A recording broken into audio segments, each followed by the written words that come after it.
Good morning, not ladies and gentlemen, but lady and gentlemen, gentleman. We were calling to order public meeting number 112 on March 6th, once again at the Convention Center. And we will start with the approval of minutes. Commissioner McHugh. We have actually, there are listed two sets of minutes. We actually have five, and I'm going to do three of them together because we have three sets from the surrounding community meetings. So let me first, if I might, move that the minutes of February 6, 2014, which was a regular commission meeting, be approved as printed in the materials that are in the packet, subject to correction in the usual form. A second? Second. Any discussion about the February 6th minutes?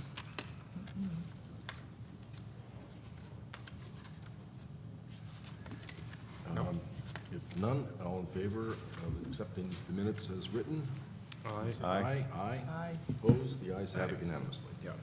And the second set of regular minutes is the February 20, 2014 minutes, and I would likewise move that they be approved as printed in the meeting materials with subject to corrections for typographical and other mechanical errors.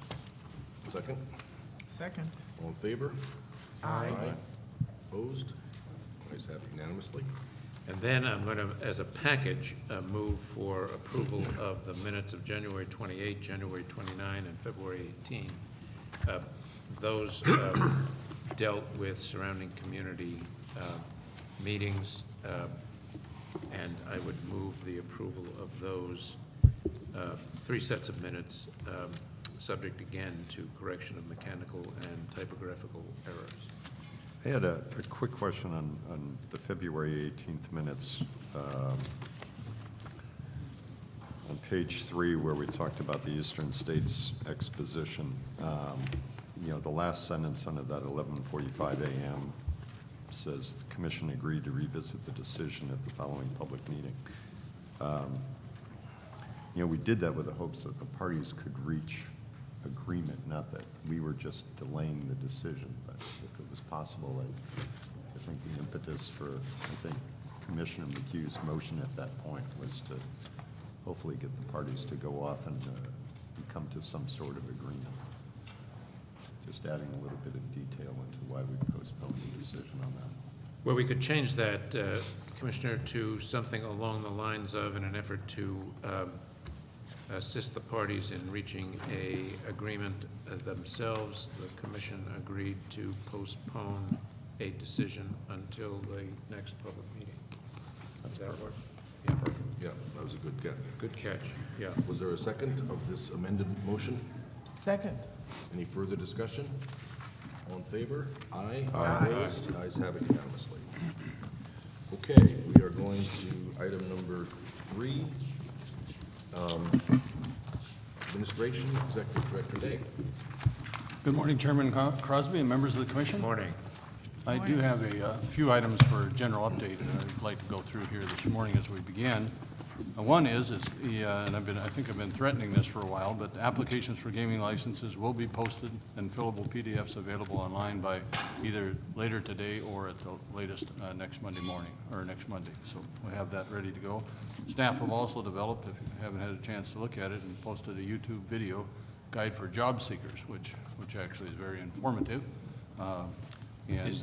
That's obviously on our website. The link is on our website. That's on YouTube, and I'm not confident it's the link on the website, but as I say, that it will be if it's not, but I believe it will be. Must be, yeah. Has that been promoted? I would. Not yet. Okay, I wasn't even aware of it, so That's cool. be sure to send that around. Okay, great. And Mr. Well, so be sure to send it to us, and we'll make a big thing out of that. That's terrific. And Jill, where's Jill? Okay. I mean, And Mr. Senglein has, of course, been the talented the producer. producer of that production, and I think everybody's I just want to completely. make sure everybody knows about it, and make sure. Yeah, that's that great. It's a terrific idea, and make sure that Jill sends it out to everybody and so forth. Great. I'm confident Mike has taken all this down and will be the person that helps out the most in that endeavor. You got it. But I did get a chance to take a look at it, and I thought it's very informative. So Great. it'd be very helpful. Great. We've also been fortunate to enter into a memorandum of understanding with the Massachusetts State Police. The agreement is part of the foundation that implements the Gaming Act and is important to public safety and the integrity of gaming in Massachusetts. The agreement formalizes our relationship and outlines the processes for staffing, training, and sharing information. So pretty excited to get that done. Great. And move on with the other MOUs that we need to enter into in order to build the system. Director Day, are we working also on a video like that for supplier applications? Do we know? Be good. This is first you've heard of this too? Oh, okay. But I think that'd be a great thing to do. Not having seen the employer one, I don't know exactly what it's about, obviously, but we're trying hard to figure out how to get to local providers, particularly diverse providers, to have a shot at these monies, and having the same thing for them would be great. I made a note of it, Mr. Chairman, Okay. and I also know that the licensing, Jill and the rest of the team are working to develop an educational, informational process all along the line for licensing and Right. how to go about it, so. Okay. Also, we are in the phase. She's going to be talking to us later on today, I think. Yes, she So we is. can- so we Yes. can- Okay. We are in some phase of recruiting and background process for 7 gaming positions and 31 racing positions. Then I also want to stop, we did talk about regulations last week, so I don't want to bore the commission, but I thought for purposes of the audience, I might just review this real quick, because we are in the process to develop and implement our regulations governing the activities of our licensees. And I wanted to just remind everybody that prior to and following presenting a draft to the commission, we do a stakeholder outreach, and we do a public comment period. It's an informal period. Then as we develop that draft, we bring it before the commission. And something I wanted to check in to make sure with is when we bring that forward with the commission, the idea is to sort of present anything that might be policy issues or controversial within that draft and generate discussion, get everybody a look at what those draft regulations might look like. At that point, though, that's exactly what it is. It's a draft. It's not a product of the commission at that point at all. We then move back with the comment we receive. We make any corrections and additions we need, and then we bring that draft back to the commission for authorization to begin the formal process. So what that means, though, is there are 2 in that formal process. There's also a public opportunity for public comment and, of course, a hearing. So I wanted to just underscore there are a number of opportunities for the public and stakeholders to weigh into each one of those drafts as they come forward. Yes. Director, you mentioned hires, different hires. Yes. Are these for racing or other as well? There are about 7 gaming, or general gaming I'd call it, and then there are about 31 positions that are in some phase of the process with racing, so mostly with racing. What kind of hires for gaming are we We are in the anticipating process of forecasting? accounting, beefing up in our accounting system again. That's We've right. got 2 assistant directors that we've got interviews scheduled for IAB next week. We've got a HR assistant that is final in the process as well. I was losing the addition how close. Oh, we also have a executive assistant for Jill and Mark. As a matter of fact, a shared executive assistant that they, in their process right now, can really use some help. Didn't add the total as I was going forward, but I think that pretty much. Right, as Commissar. I sent a note around yesterday about, as we're reviewing the diversity commitments of our applicants, it reminds me at least about our own commitment to diversity where we're not doing so well. So with all these vacancies, this is the time to just make sure that we've got the outreach to have a diverse workforce. Yes, sir, and I I did know- read it carefully, and we'll, as we move forward too with our second phase hiring, it's going to make it increase our pool and increase our availability a little bit. What is, I'm sorry, what did you say? Increase our size of applicants Oh. and the number of positions we have. Yeah. Because now we have a pretty small number of positions and with a specific expertise, but it's going to be helpful. And I thought just as well, internal to our process though, I know that Trupti Banda, our HR manager is been in the process of really taking some efforts to inform ourselves regarding what's available for diversity recruitments.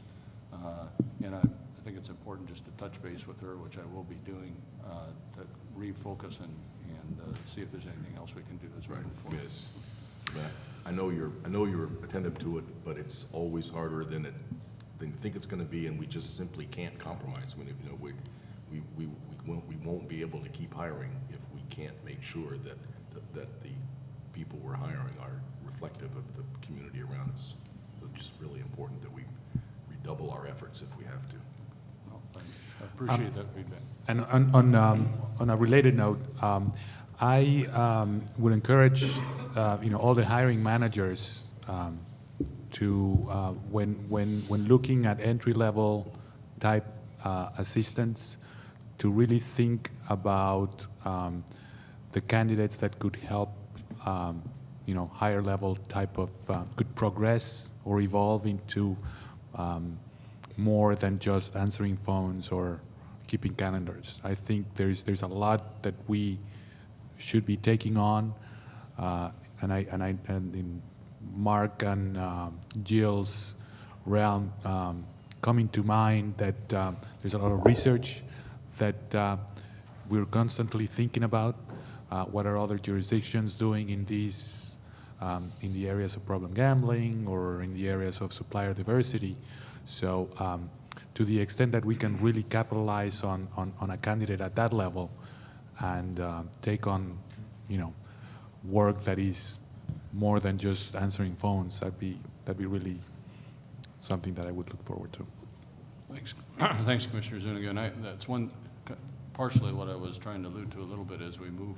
We're going to have a little bit better opportunity as we move specifically into the various regulatory positions, field positions we can, because we're going to have to bring people on and we're going to have to train people as well for those positions, which opens up, I think, the opportunity for us to do that and to encourage more diverse hiring in that process as well.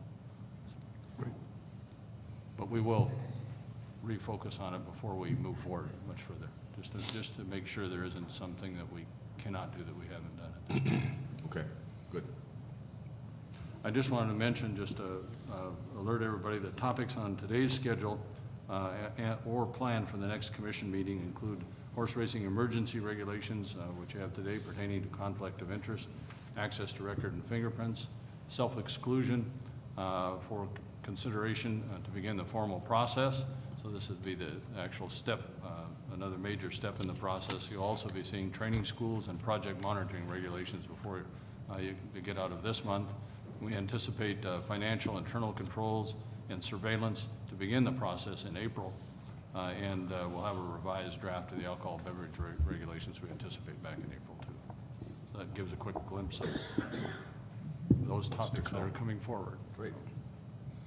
What I'd like to, if I might, Mr. Chairman, that's my general update, but I'd like to move on to the next item, which is the finance update, if I could, unless there's further questions. What I'd like to do, what the commission has done, in order to build an infrastructure necessary as the organization grows, the commission has been taking a number of steps to strengthen our budget and financial systems. And as I think we all know, a key step to this process was getting our chief financial and accounting officer on board a mere 3 months ago. Sometimes I think Derek's been here and blended into the organization so well, we think he's actually been around for a long time, but a very It's short only been period. 90 days? Yes. Wow. And I would like, at this point, to call on Derek to briefly review some of the steps with the commission, because we've got a pretty significant list as we've been working to strengthen those systems. If I might, Derek?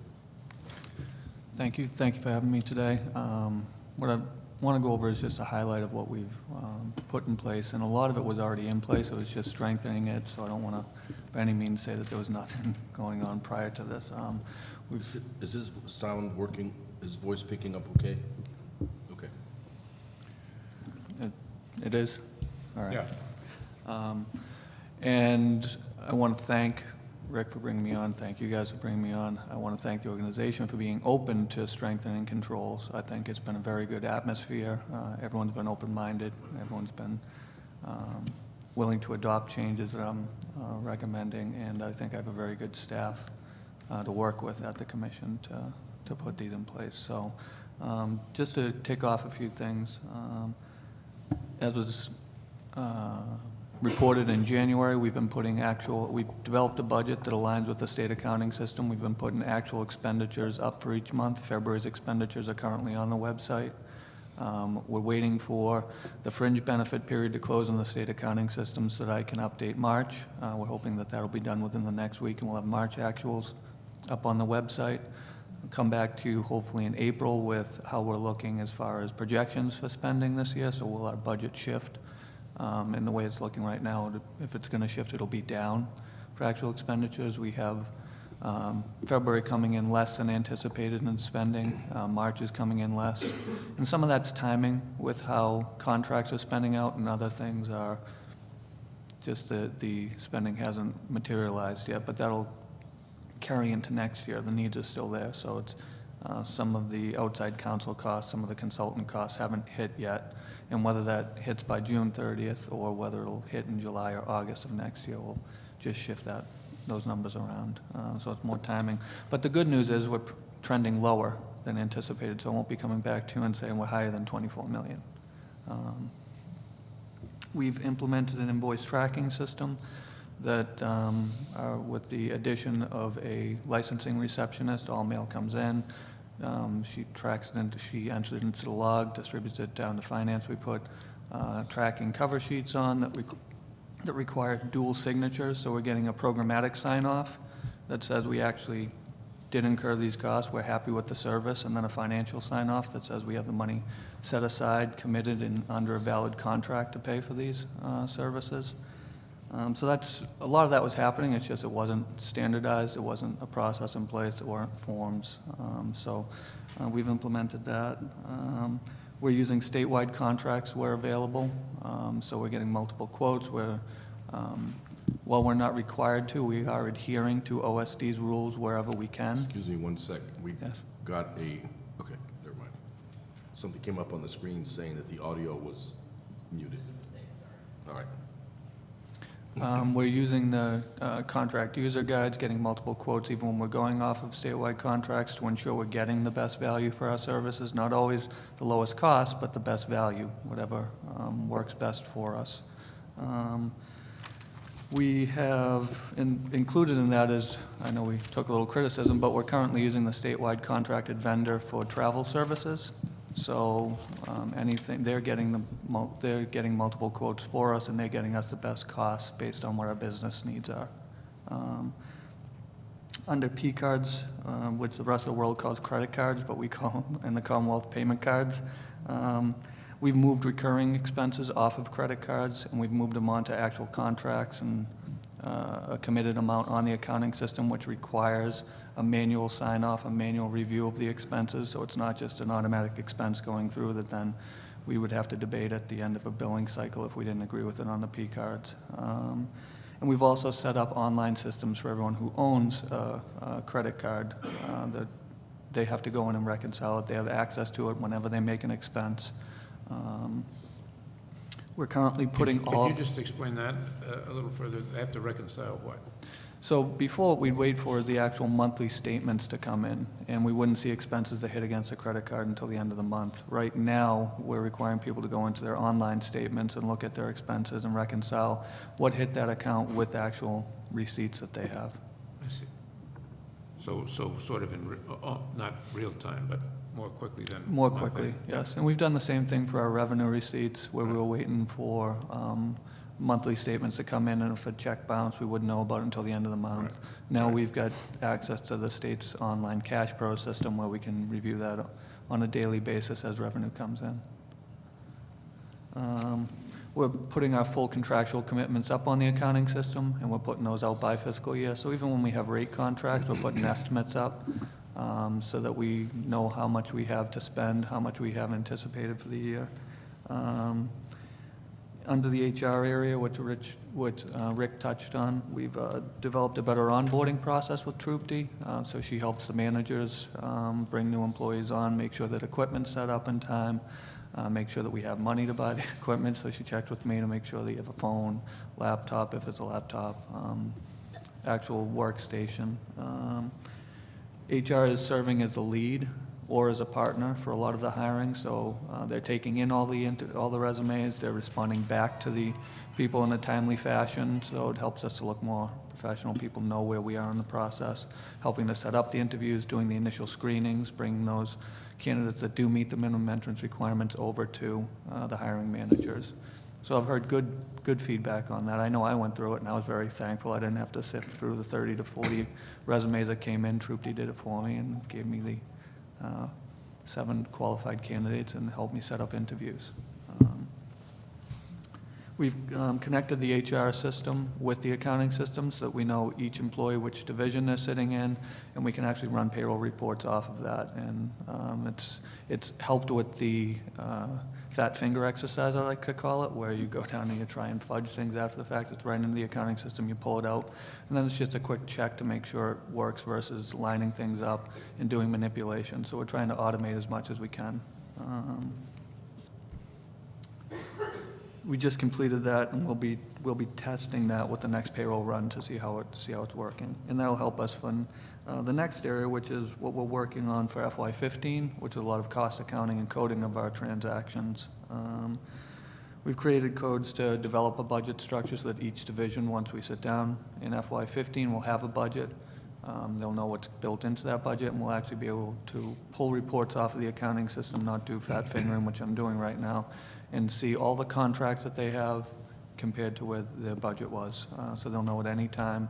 We'll make it easier for Rick when a request comes in. Can we travel? Do you have it in your budget? I'll be able to pull up a report, or anyone will be able to pull it up. I plan on putting it on a Access database. It'll pull on a daily basis out of the accounting system and show you this is what your budget is and this is what you've spent to date. We can pull those up at any commission meetings too. So they'll be online. Those will be online, correct. So luckily, when working with the Commonwealth, we have, I think it's a $65 million accounting system that was built, and we have a huge data reporting warehouse, and we have the ability to pull into that. And as long as we do good cost accounting and coding at the front end, when we put the transactions in, pulling the reports out is very easy. That leaves a lot of the manipulation off. And takes a lot of the ability for human error out. So it's just making sure that the transactions going in were coded correctly. Can I mention something on that? Absolutely. So we've the general public, or and even staff can currently access all of the information on our costs on Open Checkbook and as well as our website. And I do want to emphasize that coding is key, which is the work that Derek and his staff has done in the past few months, because the relation of expenditures to a particular line item, if they're coded correctly, it really tells the reader a lot of the information they are looking for. And we're working on a lot of overlays too. We're working on being able to track specific revenues coming into those expenditures going against them. We'll be able to code transactions at the division or bureau level out to the specific location. So once we get all the locations up and running, so we're working on as many overlays as possible. Right. Derek, when you get a chance, and this is not the highest priority by a long shot, but I'd like to make absolutely sure that we are tracking and responding to mail and email appropriately. I think what happens now is it comes in through Colette, and she sort of semi-logs it and semi-traffics it. But when I go through them, sometimes I find people have asked questions. Somebody wrote in and said, well, what am I going to do with my bingo game? And if with this new, and I don't know for sure that somebody's getting back to these people, and I don't want that to ever happen. So, and I just don't know whether it's, and I try to track them down, but it's a little bit random, I think. Okay. And we get so many emails, it's not easy to do, but that'll probably ebb after the decisions are made. But it's really important that people who write in can ask questions with good faith, we get back to them. So if you would make sure that the system is really buttoned up at some point, and maybe let us know exactly how that works.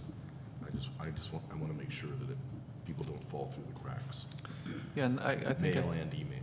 I think I can pull from quite a few other agencies that I've worked at where they had either commissioners or secretary or executive director communication tracking systems, where you bring them in, there's a person that it's assigned to, and then it just come back to you as far as how many days you'd want it to be resolved in, and then how far you escalate it when it's not resolved in that time period. So I know I've been on the receiving end of those in the past where Right. get about 15 or 20 of those in the queue.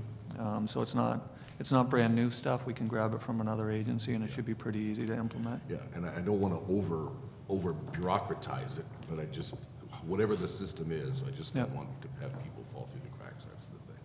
Okay. Part of that would need to be who it's directed to, right? Correct. Because a lot of these things come in addressed to the commission. Well, they come in through MGC comments, right? That's right. Emails completely. Right, and- right. And they're not addressed to, so somehow there has to be built into this system a assignment, presumptive assignment thing, and then if the S&E thinks Right, he or she isn't the right one, they can lay it off on somebody else, but right. And it puts a sort of a burden on whoever the traffic cop is. It means Colette or somebody, whoever does it, has to be able to know who should get these. Right. It's not trivial, but anyway, just Right. when you get around to it, that would be Okay. important. Thank you, Derek, and I want to make sure I don't let the whole budget concept slip by, because that process is really foundational to the commission's financial structure. So, matter of fact, Derek has conducted 2 exercises going around, talking to staff and helping develop budgets, and as we begin now and for fiscal year 14, that process will become even more important as we make sure that our budget accurately reflects our anticipated expenditures, and then as a result, as we move forward, the agency will held responsible or held according to those predicted expenditures. Doesn't mean it's everything else is refused, but it puts at least an emphasis on Right.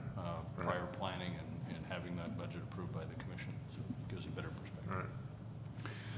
all right. On that note, I know the next meeting we have is on the 20th. Correct. The one after that, regular meeting would be somewhere first week in April, I guess. Or thereabouts, April 10, depending on, I would like to have April 3rd and 17th, Commissioner. 3rd and 17th. 3rd and 17th. Whether we can make the 3rd, that may be too tight to report on the 3rd quarter. Maybe we wait until the 17th, but it'd be great to get a detailed financial report of expenditures and actuals by then, like we've been doing in other quarters. If it's okay, we'll target the 17th. Maybe the 17th, yeah.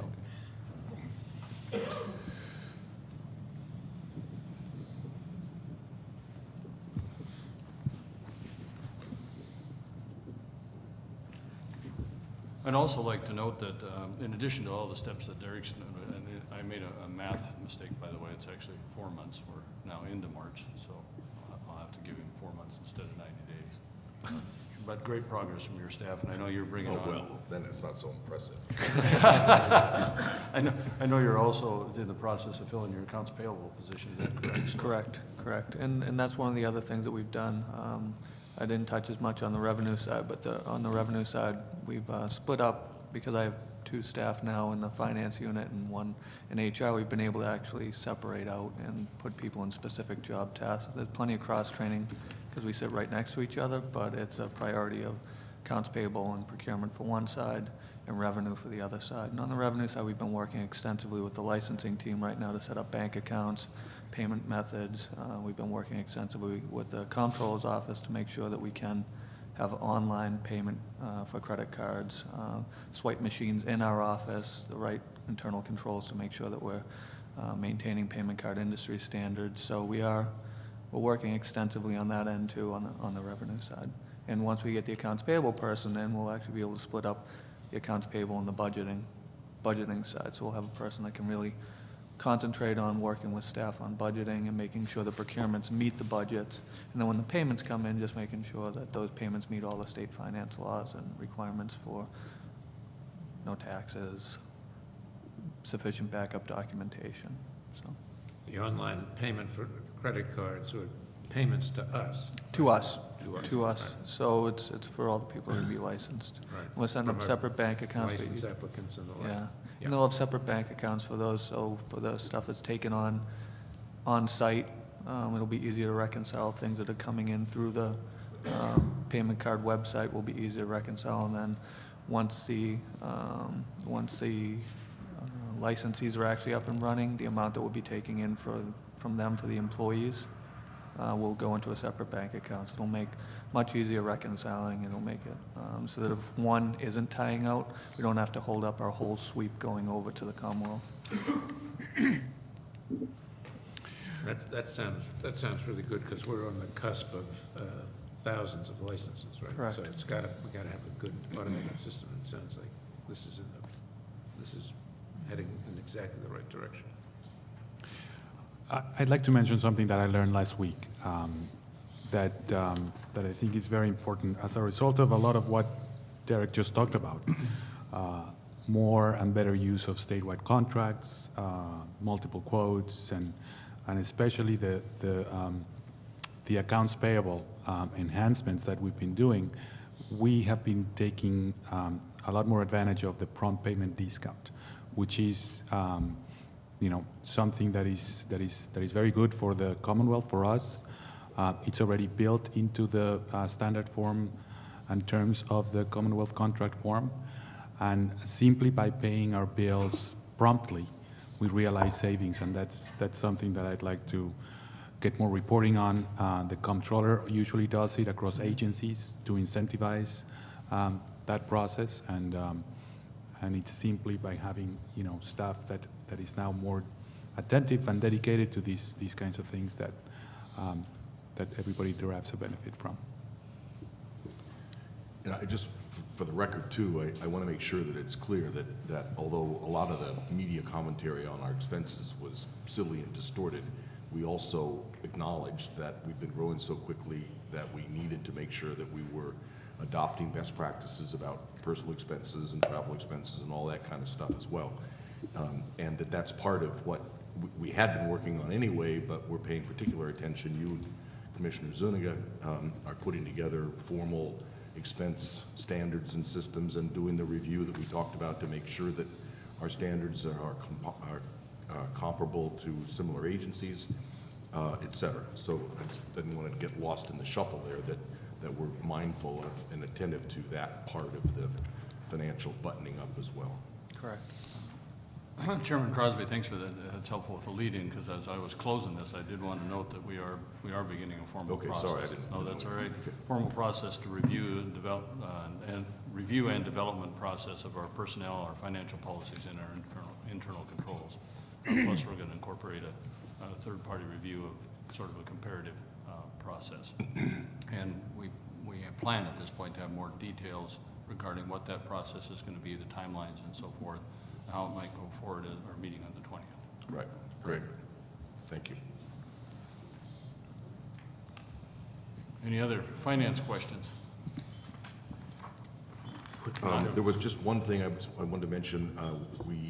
We did get one feedback from our public meeting discussion of our bridge financing for our operating expenses from the Mass Municipal Association, and they wanted to be sure that by, in effect, borrowing from the Community Mitigation Fund, that we were in no way going to compromise the ability to fund mitigation needs should they develop in the course of this 18-month period.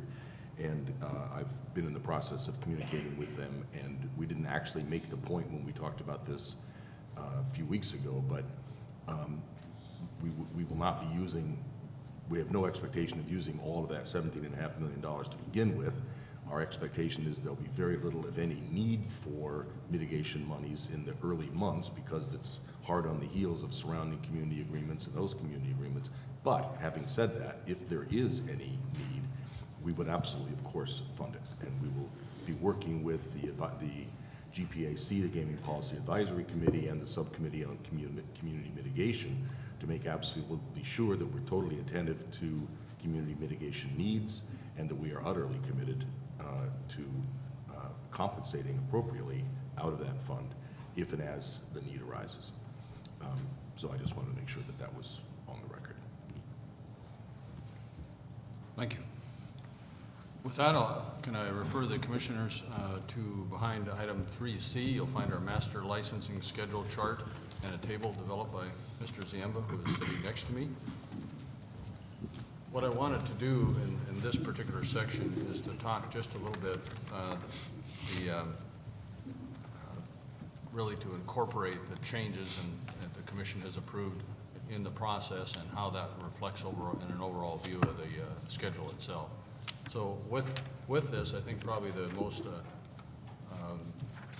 change which is be noticeable is right here in your process. We've actually bifurcated the Region A and the Region B process in itself. And I think just to note back to the comments that we made all along is this schedule actually reflects the quote worst case scenario. And by that doesn't mean it's a disaster, but what it means is that it is designed around the arbitration dates, that if this went fully through that arbitration process, this is what we would probably be looking at. And in fact, we've not had an arbitration process yet so far. That's correct. And we're making good progress, I think, with the surrounding communities, particularly Region B, so we'll see how that works in the end. But what I wanted to emphasize with Region B is really two dates area, which are right around in here and up here. And the two significant issues are we do continue to plan a host community hearing in Springfield on April 1st, and as well, the Commission's current schedule projects award of the Category 1 license on May 30th. And those dates have been very consistent here for the last few months and haven't changed. The changes primarily occur in Region A, which are here, and in particular right in the March area, which is on 3/20, due to circumstances the Commission's previously discussed, the date for designating surrounding communities was changed to March 20th. As a result, that impacts the other, the host community agreements and subsequently the award date. So what the plan schedule is at this point is that the host community hearings in Revere would be on April 7th, and the host community hearing in Everett would be on April 8th. In the end, what that would do is, right in this area, would be to move the potential award or the projected award date to June 30th, which means the Commission would still, under this schedule, be able to at least award a license in this fiscal year. And then subsequently, of course, the licensee would have 30 days after that for payment. So that's the primary changes that the Commission has made, and that's how they reflect themselves in this master licensing schedule. Any questions on that side? I would like to briefly talk with the Commission. John and I would like to make some notes. The bottom part of this is the Region C schedule. And just make a couple references. The application date is July 23rd, which means that we have only a little over 2 months to complete the host community process negotiation and actually schedule the election, which makes it pretty quick in order to get to that election completed by in time to be able to refer the results of the election to the application process. In the end, what it really means is we're here just to check in with the Commission. We've actually only had one application at this point, and we thought it would be appropriate at least to generate a discussion with the Commission about that schedule a little bit at this point. Mr. Ziemba also has, and behind this big schedule, you'll see a table of various, to discuss various processes we've completed and how those processes might impact the schedules that we're looking at now. So with that, I'll switch to Mr. Ziemba. Is this what you're talking about? Yes. Yeah, okay, it's not in the model. Okay. Actually, is it okay if, so you're ready to get into the Region C? Yes, unless there are other questions. I do have a question that, I know we've always, on the Regions A and B, we've We've always assumed that the closing of the, or we've always taken the position that closing of the host community hearing would occur until all the surrounding community agreements were done. Correct. However, if there is an arbitration, and that arbitration is final, is there any reason why we could not close the host community hearing prior to the result of the arbitration?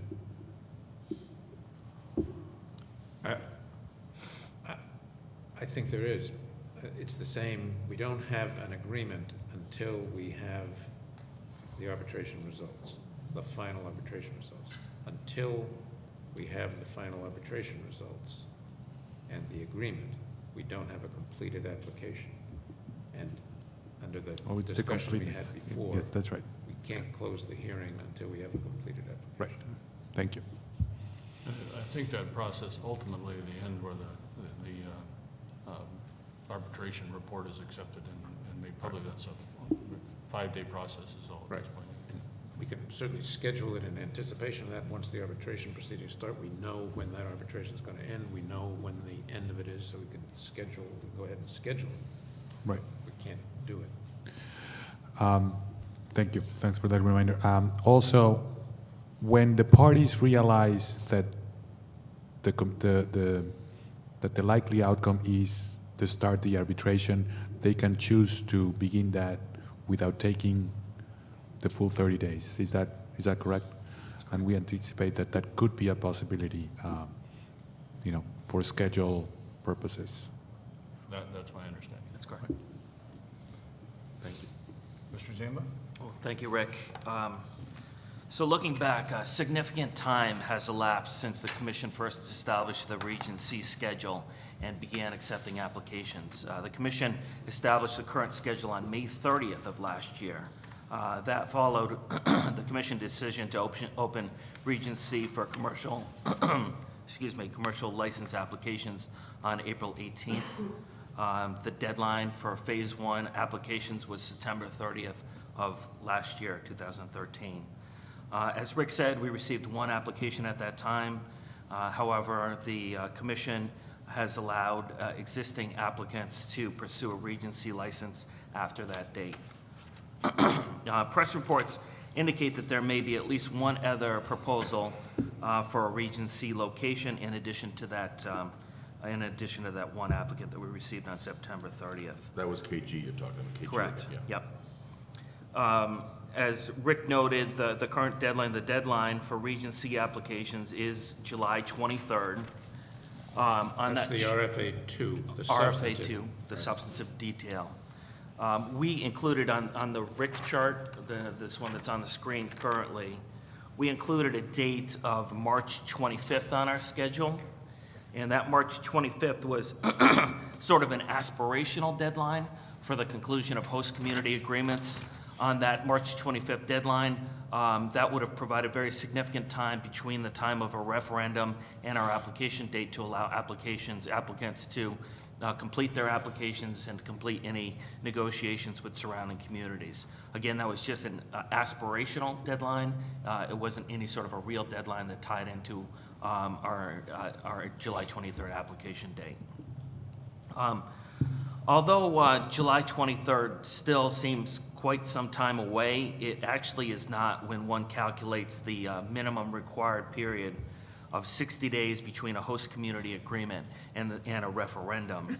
The time is even shorter for if a community decides to schedule the referendum 90 days after the host community agreement. So looking back from our July 23rd application date, a community would need to complete its host community agreement by May 23rd if it uses the 60-day referendum period. And a community would need to complete its host community agreement by April 23rd if it utilized the full 90 days that it is allowed.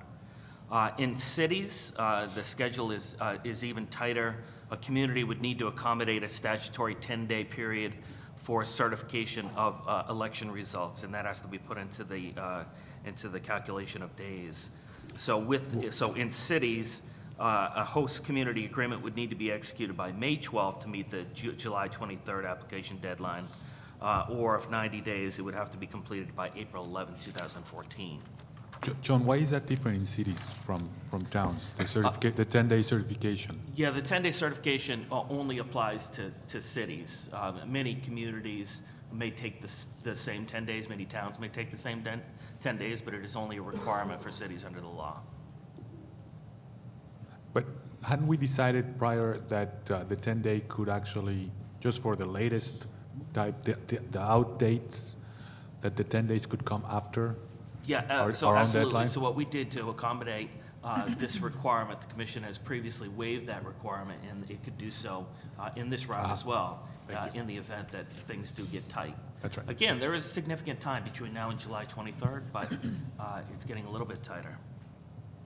So looking at those deadlines, approaching deadlines, one might ask whether or not it is whether or not it's impossible to complete a full application by July 23rd. And I think the answer is no. It is absolutely not impossible for communities to put together a quality application. As the chart that we have here, that's the second chart, the colorful chart, this one. So as that chart indicates, included in your packet, it's certainly not impossible. However, the chart also indicates that it does take quite a bit of time to put together a complete application.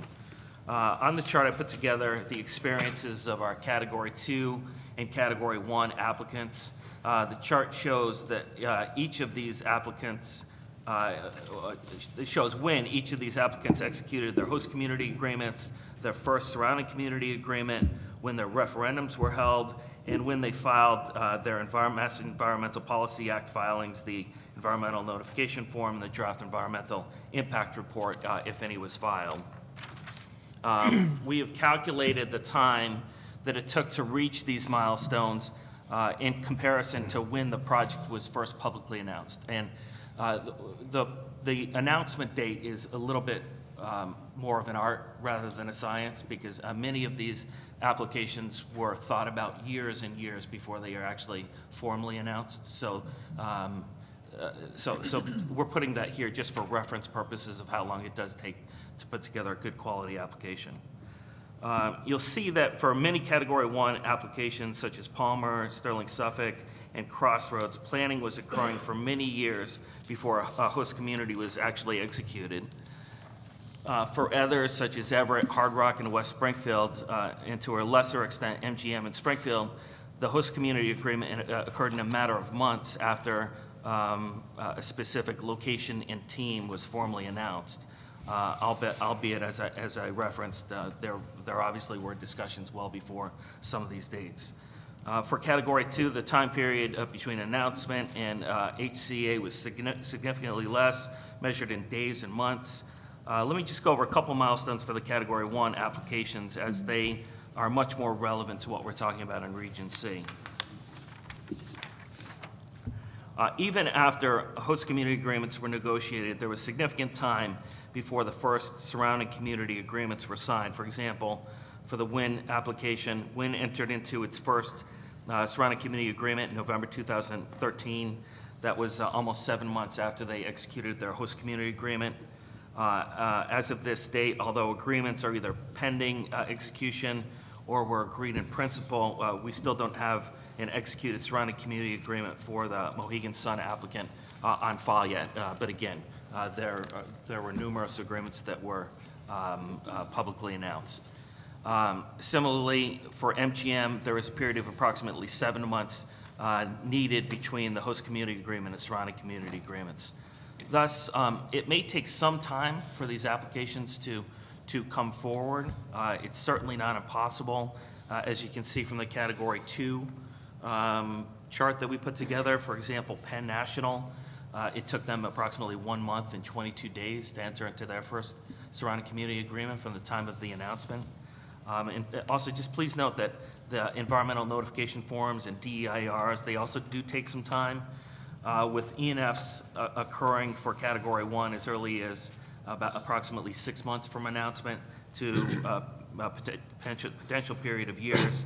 Similarly, a draft environmental impact report is taken approximately a year after an announcement prior to filing. Now, I just provide this information not as a way to say that that our current deadline is any way at risk, as I think we've demonstrated, or it's been demonstrated in the past. Deadlines are very important for getting the parties together and getting parties to move expeditiously. But I mention this because there are significant issues that face each one of these applicants, so some of the choices that are made over the next couple of months may not reflect the choices that other applicants have been able to make for Category 1 and Category 2. For example, we have often cited that it might make eminent sense to sequence your host community agreement and then do your surrounding community agreements, because if you don't get your host community agreement, there's not a need for surrounding community agreements. But given the time between now and July 23rd, that just might not be possible. You might have to just work on everything all at the same time. You might have to go gangbusters with your environmental documents, get all the information to all parties to enter into reasonable agreements. But one other point for the commission's discussion is that these dates were announced well over, or approximately a year ago, so that the parties have had some time to reflect on the deadlines. And it might be useful to us to just hear a little bit more about what the actual experience is on the ground in Region C, whether or not there are any other sort of impediments that applicants may be facing in putting together their applications. Certainly, there's been a lot of moving parts as of late. We just issued our Category 2 license, and that might have some impact. But it might be useful for the commission to discuss Region C, and then also discuss whether or not it might make sense to ask for comments about the status of competition in Region C. John, could you give us your best judgment of the status today? At the moment, we don't know of a single solid applicant, right? Could you just run through what your knowledge is about the status of potential applicants and what your sense is of why we are where we are? Well, if you wouldn't mind, I just have to speak in some big terms. Obviously, a lot of developments are in the process of putting together their proposals, but we certainly did have the one applicant. I think that they had noted that they're in pursuit of a partner for that development down there. There's been other publicly known proposals made known most recently in Fall River. The folks from Foxwoods, there was an announcement that they were pursuing a site location down there. So I think that proposals are still in the formation stages. People are trying to get a good idea of how this makes sense economically for them. Certainly with a lot more of the answers being given now that we know the Category 2 license location, people will be able to make value judgments about how profitable these centers would be. And certainly, as we all knew going into it, there will always be uncertainties regarding the tribal gaming situation, and that exists out there. But potentially, there might be differences in this one region from other regions that might need further exploration. I'm not certain that that's the case, but I think that's within the realm of what it would be good to find out there, of what people's experience is. That's in the context that we've had rules, as I've mentioned, in place for quite some time. So we have to be cognizant of how those work. And I think, Mr. Chairman, that a lot of the discussion is sort of contingent on the whether or not those that would join in the process have already had their suitability findings. To the extent that there would be new applicants and new people that haven't been before the commission, that would obviously make extend that period of being able to get ready before the application date. Yeah, well, that's one piece that John hadn't mentioned, is the background check. That time frame, of course, there wouldn't be very many, so our resources could be focused on it. but that is a significant gating mechanism if there are new players, right? Well, there can't be any new players. The deadline for new applications is gone. No, but I mean, if There's new qualifiers. new qualifiers, yeah, new major qualifiers, they all are still looking for partners. Like if Yes. KG Urban That- kind of no, brought I'm in sorry, an operator I'm who sorry, had not I'm had a sorry. background check done yet. I'm sorry, that's right. Or Foxwoods Right. finds a landowner that needs to, that kind of thing. Right. So that is a significant gating mechanism. That's just throws another unknown here. Let me, well, does anybody else want to comment? Well, I think what you alluded to, John, I think it's good to just ask for public comment about, about this region in general, or however we wanna phrase it. I'll remind ourselves that, there's always a waiver request process, and, maybe we'll get to that or not, who knows? But that should always be in the minds of applicants, I guess. But I think it's a good step to start, these public comment.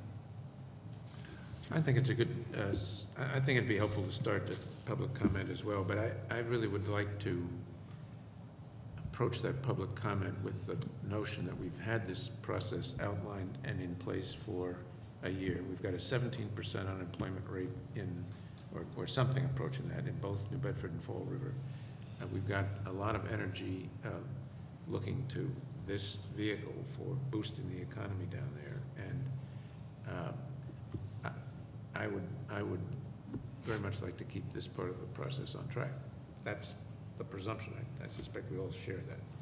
That said, I think comment as to whether it's comment on any aspect of it would be appropriate. Yeah, and we've been very, very well served, I think, by having competition for our licenses. There's no question that for all three of the licenses that are now in the mix, the really intense competition that we've had for them has caused everybody to up their game. There's just no question about it. And the conversation that we had on the Category 2 decision just last week, feeling that we had such strong three applicants that could do the job well, and two that were really outstanding. So I think it's very much in the public interest to have a competitive situation there. It is a very problematic area for all the reasons that we know. And to ask for comment on what will help make it competitive, what are the critical variables? Are there impediments?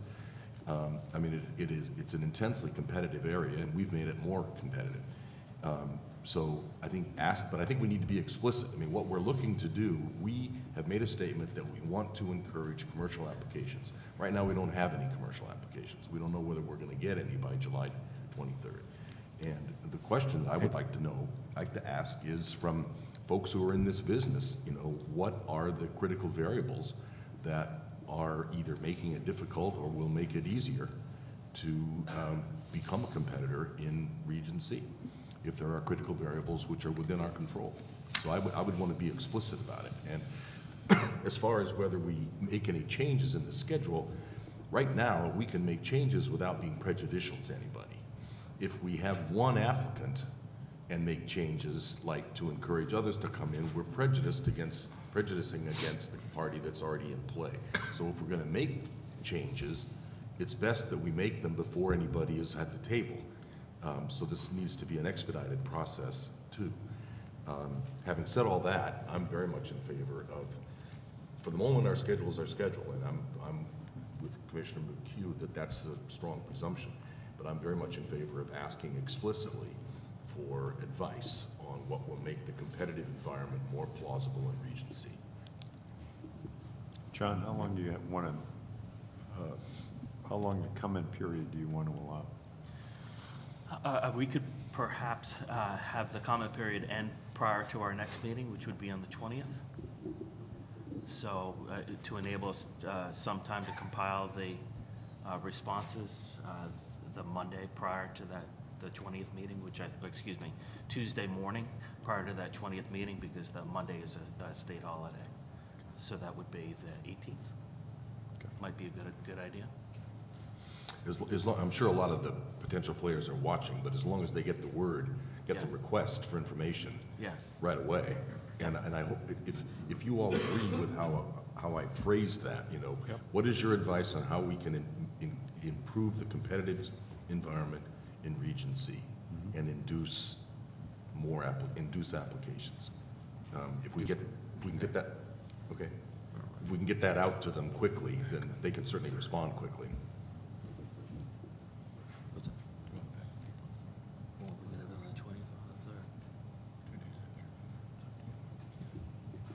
I mean, we could at least try to have it on for the 20th. Right, If it looks like we need a little more time, we can talk to you about it. right. Great. Okay, I think that's important. Thank you. That's an important topic. Before we leave this topic, though, the deadline for, if I'm reading this correctly, for completion of the background investigation for new applicants, looks like it's March 8th, day after tomorrow. Are we on schedule for that? What would that be? We don't have any The, other. the green bar. Green line. That's along the aspirational notion that John was mentioning. That has float, and that's a term of art in the schedule, so that whole green bar could slip. There is no formal deadline. There is no formal deadline, it's just a representation. No, but I mean, we were, under this thing, we were planning to have that done. That's right.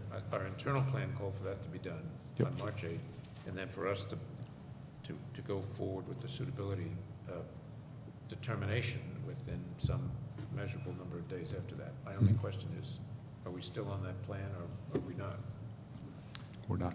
I'd say no. I think the plan still would be to complete, which the end part of the process would be to complete the suitability before the application date. That would be still possible, I think, at this point. And by June 1, or is that changing too? By 7/23. Yeah, June 1, if there are new parties, that would be difficult by June 1 to complete the suitability process, but I think it's possible, would be possible, depends on how many people and how far they are spread apart. But if we go, I mean, I don't want to believe something that's entirely hypothetical, but if the realistic deadline is 7/23, then you can't have realistically host community agreements and referenda before 7/23. I mean, the normal sequence is complete suitability, then host community agreement, then host community referendum, then application. That's the normal sequence. But we've departed from that. More often than not, I think. Unless they request the waiver Yes. that's- from the regulation. Right. So, to your point, there's a tipping point there that it's not really reflected here, that after some date, they can only move forward if they request a waiver. That's right. And I'm saying that because we have one solid applicant who's paid $400,000. That's right. Now. That's right. And this is the schedule that applicant was looking at when they paid the $400,000. And so my question is, are we still progressing with this schedule, or are we in effect saying that entire schedule is in flux By default, I think basically we're saying that suitability, that schedule that's reflected there is in default. Yeah. That's the default. Yeah, there is. Well, but It's there's, not going to be able to go forward. Because just as you've noted it, especially when we get in new applicants, which are critical even to the pending application, we're going to be behind this schedule. well, and let's just stay with the applicant. Our understanding is that applicant is not, does not have all the partners or qualifiers currently. That's correct. So for every day after March 8th that passes, where that's not the case, continues to be not the case, there will be a date-for-day delay until they identify, their team in full.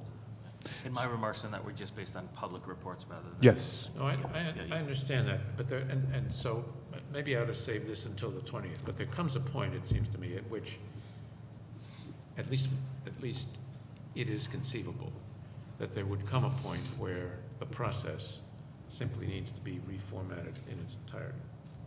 Yes. I don't know that we've reached it, I don't know. But it seems to me that when we get the comments on the 20th, about how we can make the process more competitive, that is a conceivable element of responses. And I would want to be able to think about that at the next meeting. Absolutely.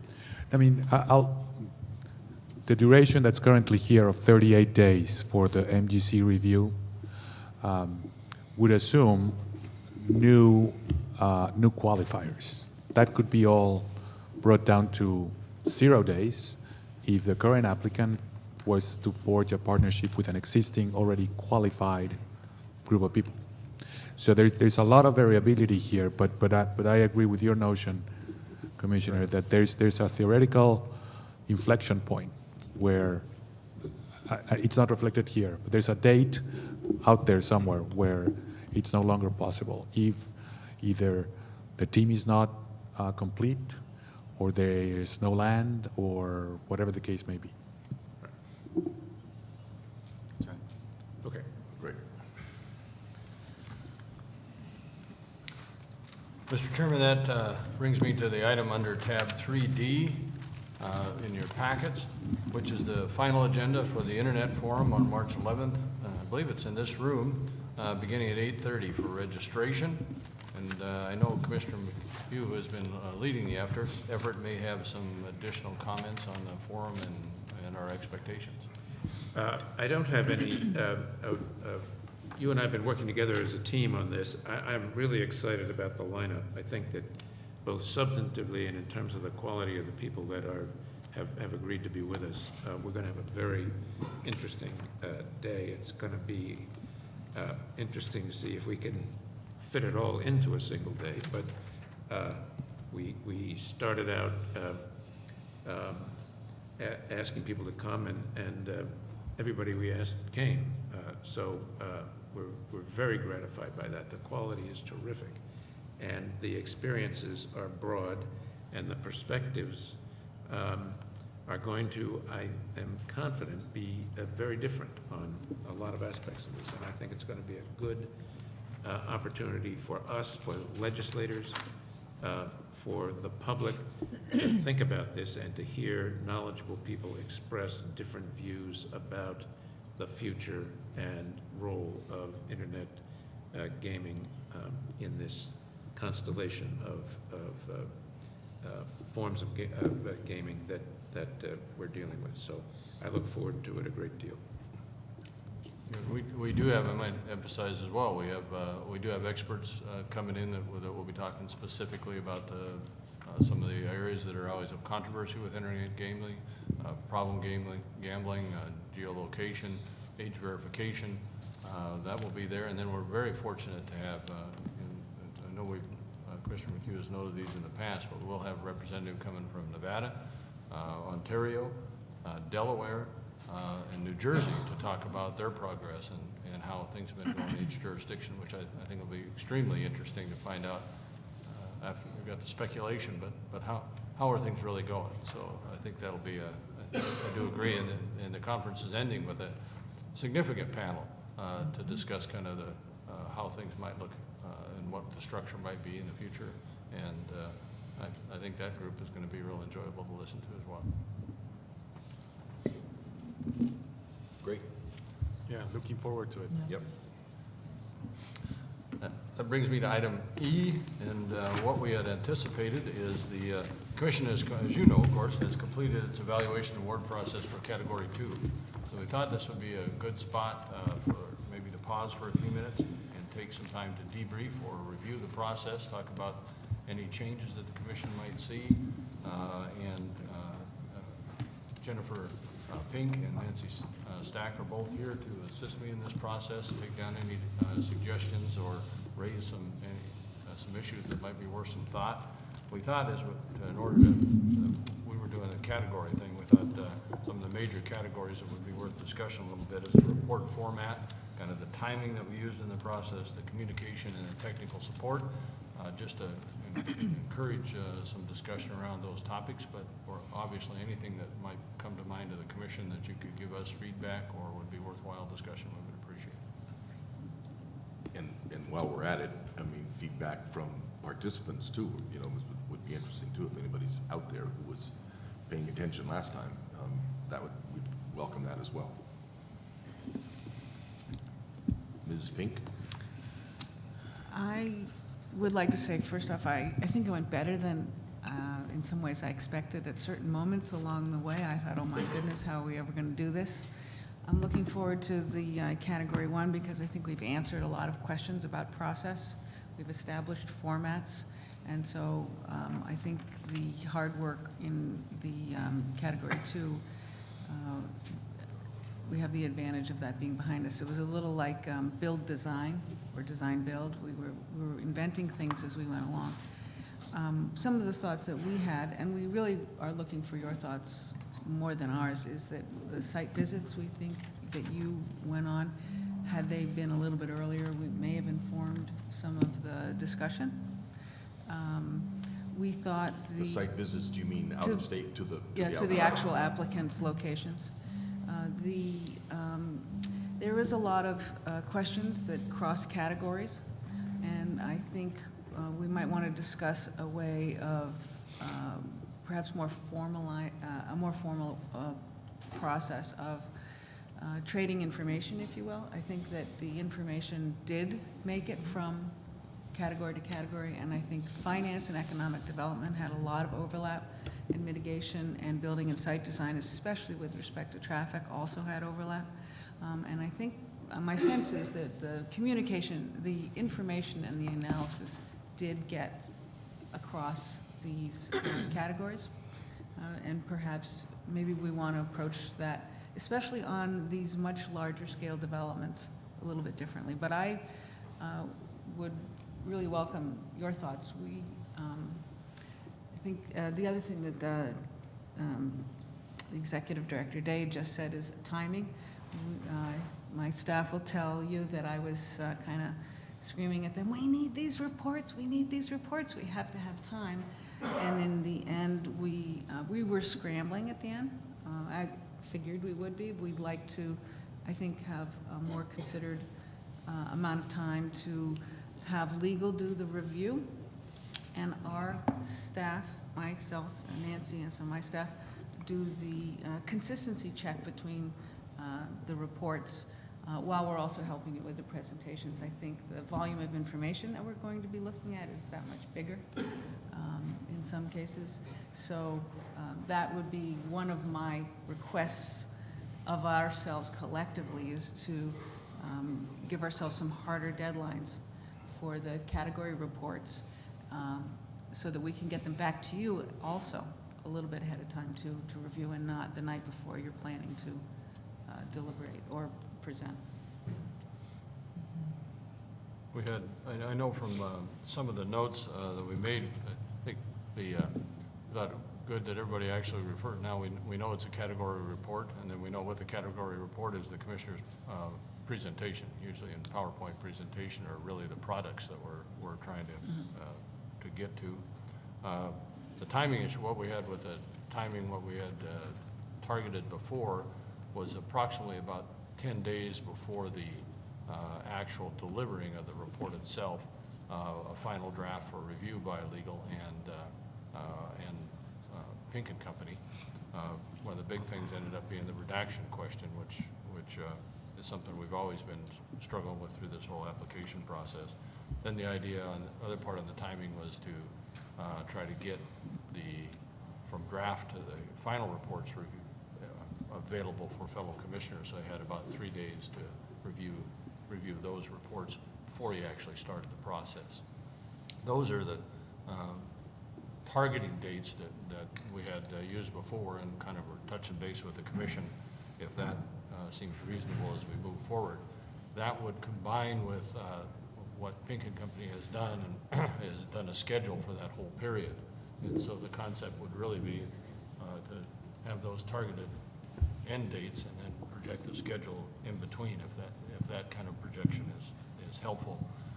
The other thing that maybe is worth at least a little thought is now we're talking about a significant possibility that Region B will come before Region A, and so how does that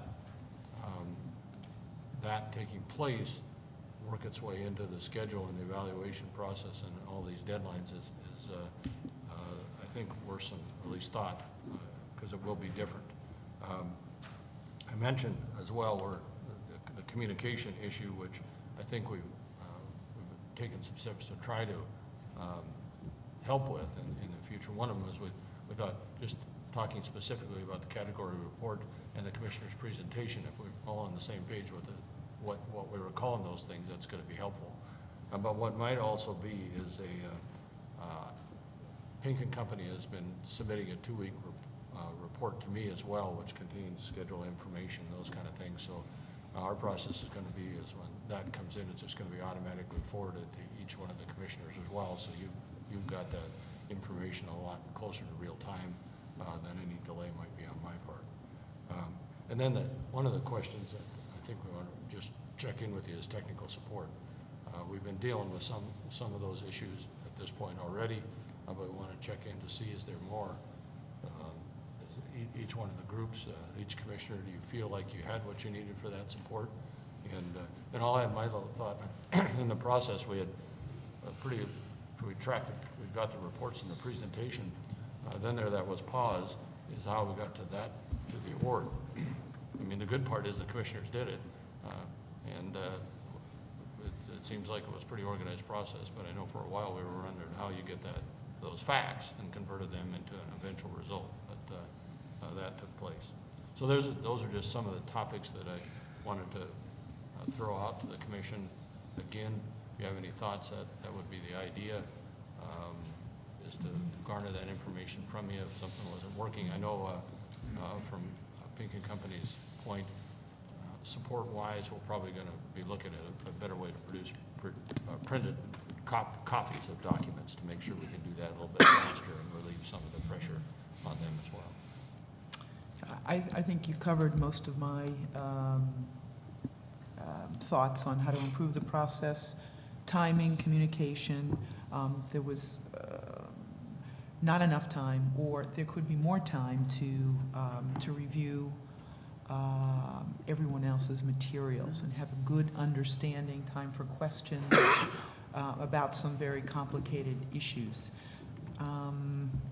So I think, and the deadlines will help. I don't know that they were as clear as, I think when it's clear what the deadline is, there's much more chance of meeting those deadlines. So from my perspective, I think between the two of you, you covered some of the areas in which we can improve the process. I share those thoughts. I think the design-build analogy is appropriate. I felt that we were, I thought that we had designed a lot of it much earlier, but it turned out that design hadn't stuck, I guess. And then we came back to the end where I thought we were at the beginning. But we now have an idea, I think, of what the big structural elements are. As part of the design-build process, I sometimes felt that I did not know who was making the decisions about changes. And I did not feel that the communication process, and I'm sure this goes both ways, was what it should have been.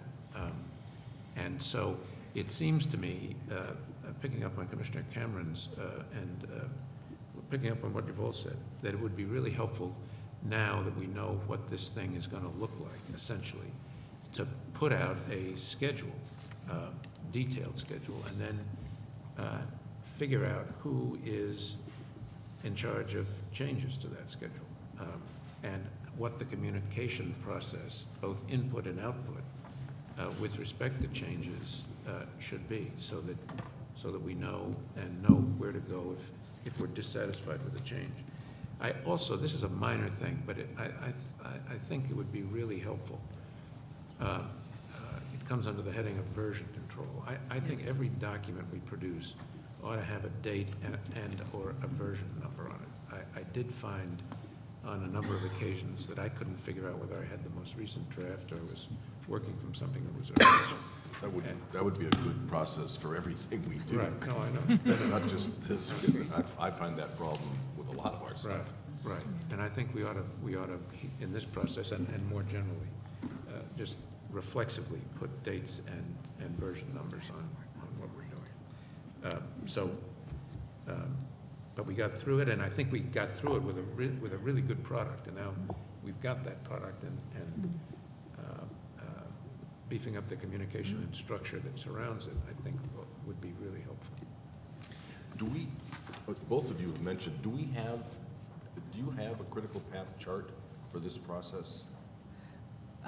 Well, we started off with one, and I think that we failed, or we did not maintain it because of the variables that were changing it so frequently, the surrounding community petitions. I think we started off with something that showed the award of the license by the end of December. And that, I think, is really one of the challenges we've faced, is scheduling meetings and integrating them with your schedules and all the other schedules that really were a factor. So I think now that we have finished this, we can send out an integrated forecast of meetings. But I would hesitate to say that it shouldn't be more reliable than a month out, because we have 5 commissioners, 5 meetings. Yeah, you have an enormous number of topics to cover. I'm not speaking that level of granularity, but I mean, like, you know, what date do we have to have all the Yeah, reports first draft. done? Yep. Oh, yeah. And Right. prior to that, what are the critical path steps Yes, prior to we can that? do that. Now, there's a problem with that, because the decision date is in flux, so you Right. really have to posit X. Exactly. I mean, it's May 30th, but we all know it might be sooner. Or it's June 30th, and we all know it might be sooner. Right. So you posit, decision day is X, and then move back with Yep. each of the big critical path items. Yep. And I think that would be helpful. Yep. We know there's a ton of moving pieces within those critical path items. But as Commissioner Cameron said, if we have those deadlines, if we know that such and such has to be done by such and such a time, it would be helpful. That's easy, we can do that. Yeah, I think that would be helpful. And we'll make sure this master schedule, we have, Jennifer and I have met about weekly talking about dates and looked at schedules more towards the end of the last process. So we'll do that again. We'll make sure we get a updated master schedule to them, so they've got that. And then we do share we go over specific dates on the commission's calendar as well. But I think one thing we were gonna try and just didn't work out is to any evaluation group meetings, we're gonna try to bring onto the calendar as well, to get those there so everybody could see them. Because that was Well, that's fine, to the extent we can do that. Yeah, that's fine. that was To respond to your Director Day, you mentioned the expedited process for Region B. I know with my particular evaluation group, we thought about tackling that first, the one application, and really prioritizing that. So that was our thought on the best way to handle it, rather than handle them 3 at a time. Just really focus and then move on. Mr. Cameron, I think that's a good question, because that's kind of what I was kind of looking to. Is that a standard approach we might want to do, is to concentrate on Region B, get that completed and move forward, or the commissioners by and large think still trying to do all 3 at the same time in the groups would be better time? I had asked my folks, my evaluators, to start with the Region B application first, even before we knew the results of the Revere election, so to jump on that. You know, and some of the onus is, I know there's some onus, at least back on me, that I'm getting a little more diligent about a regular schedule for myself to sit down with the folks who are helping me evaluate the applications. So, I mean, we're always going to have some slippage, but if I lock into a certain date, certain time, then that helps everybody else's schedule along the way. I didn't think that, Jennifer, you made the point that maybe our site visits didn't fall within the right schedule, I guess. I felt they were timely and had given everybody a chance to get through the applications, so we had a better idea of things we wanted to be looking for when we actually did the site visit. So I have no problems with doing those a little bit, I don't want to say right near the end of the process, but we certainly had well over a month before our decision to get the site visits in, and by that point we had really gone through the applications. And I find that, you know, some of we met yesterday, I fully expect that some of my questions are going to be different for the category 1s than maybe we had for the category 2s at the host community hearings. Projects are different, regions are different. I'm not going to be, I guess, as blanket same question to everybody. There'll be some overlap.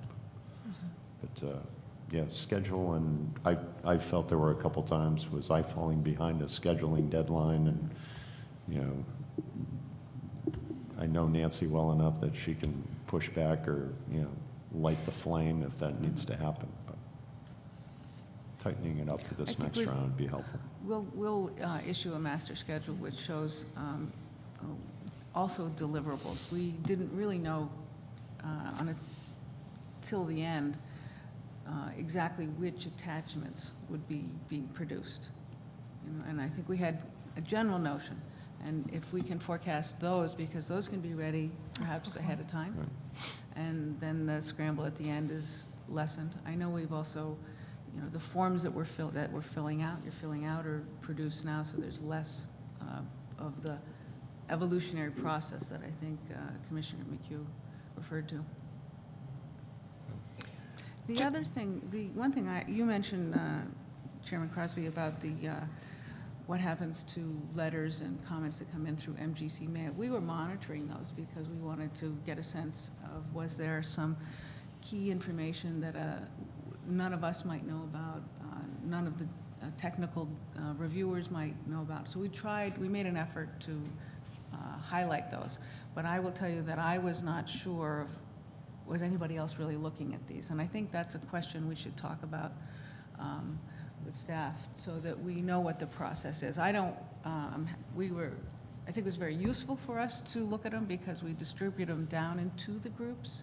But I do think there were some letters there that raised some significant issues that if we're the only one flagging them to you, great, but I'd like to know whether that's the case or not. I don't think it was, but we'd like some definition to that. Well, you can add that into Derek's. Yeah.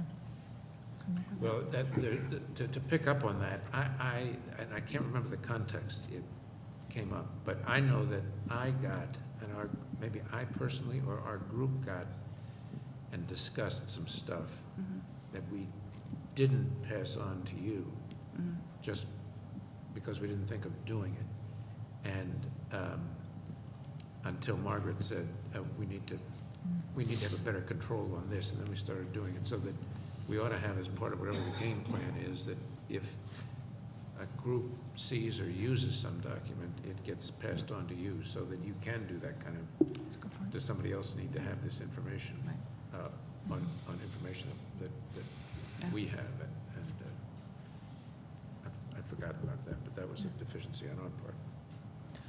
Just one minor comment. I've spoken a little bit with John Ziamba and Gordon as well about trying to firm up the deadlines for feedback from public agencies, particularly Mass DOT's comments on things like traffic, which have a big impact on these sites, and will be more so, I think, for the casino locations. And we're fortunate that their environmental impact reports are a little further along for these category 1s than they were for 2. So we're hopeful to try and encourage that agency input to come in sooner in your process so that it can be incorporated into the evaluations. And that's one of the things that we're going to work towards to help a little. Try to avoid a Friday night letter. Yeah, we'd kind of like to do that. One thing I'll mention is that in conversations with the agencies, we started very early on with our conversations with the agencies, but I think what we were deficient on is giving them the final deadline date by which their comments were needed to be sent in until way too late in the process. And so they reacted to those deadlines once given. They had complete knowledge of what we were looking for, but similar to the timetables that we're talking about in the deadline schedule, I think that'd be very helpful to the agencies. Well, 'Cause that should be on the critical path chart, and they Absolutely. should be apprised of that, yeah. They have obviously a lot of things to do, and they've been very helpful in giving us those comments. And in each case, their comments were enormously helpful. Absolutely. Substantively, they were terrific. One thing that, at least from the finance team, or the finance group or the group of advisors that we flagged as very important in this case is the market assessment. You're all familiar with the methodology. We could review it. Anybody can review it or get more comfortable if needed. But in this case, there's a bit of a different flavor to the market assessment because now we're talking out of state more so than the category 2. And that gets into, of course, the monetary gains or projections, but very importantly on tourism and other, and other aspects that cross-pollinate. So I'm hoping to have that ready a lot earlier. That's something that I'm stressing that would be helpful to your group, Mr. Chairman, as well. And I think for us to talk about, because it's so clear already, these are 3 very, very different business strategies. Really different product positioning. It's fascinating, but they are really different. And trying to bring an objective analysis to those and then ultimately we're going to have to make, in the case of Region A, a competitive trade-off. But they start from such different starting points that the reviewer is going to have to be able to go with the flow and understand, you can't, this is not a cookie cutter analysis because they're all so different in their strategic approaches. So having the time to iterate that and having us have a chance to see what the market assessments come up with and then iterate with you, I agree with you. I think much more so than on the first town. Right. And that was intricate enough, Yep. But more so than this. That's important. The good news is that now in the market assessment, there's one fixed point, Plainville. It's not, there's Right. less scenarios to Right. think I about. mean, we get fewer orange lines. Mr. Chairman, just a way of clarification, because Commissioner McHugh mentioned, I think it's important, at least from my perspective, and I think Jennifer and Nancy as well, is that commissioners are the responsible person for your group and your category. So if there's any changes, they need to come from you to us. It's not our intention to make any changes and do it the other way around. So I think it's important to have that clarification of who's doing what. Well, let me just explore that for a second. I think that's right. We each of us is in charge of our review, and we have to be in charge of our review. On the other hand, there are joint things that affect us all. And one of the things that I thought was going on in the late stages of the design build was that a commissioner had an idea, and every commissioner's idea is perfect. I mean, they're all great ideas, but they don't all line up the same way. And so that idea was being shopped around to other commissioners who either agreed or disagreed, and my sense was that was absorbing a lot of energy that didn't need to be absorbed in that task. What kind of thing are you talking about? I don't know. Well, should we, what form should this document take? Should we circulate everything in the report or not circulate everything in the report? Should we I can't, but it was things on that order, right?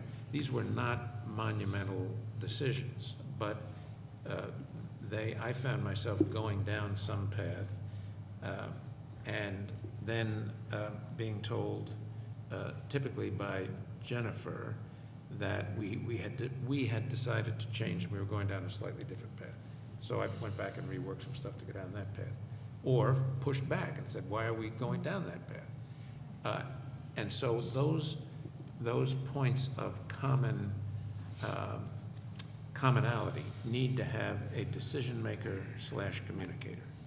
And it doesn't make any difference to me who that is, but it seems to me we ought to have one, because what do you think about this? And let's walk around to the 5 commissioners with this idea, and then figure out what we're going to do is not the most efficient way to do that.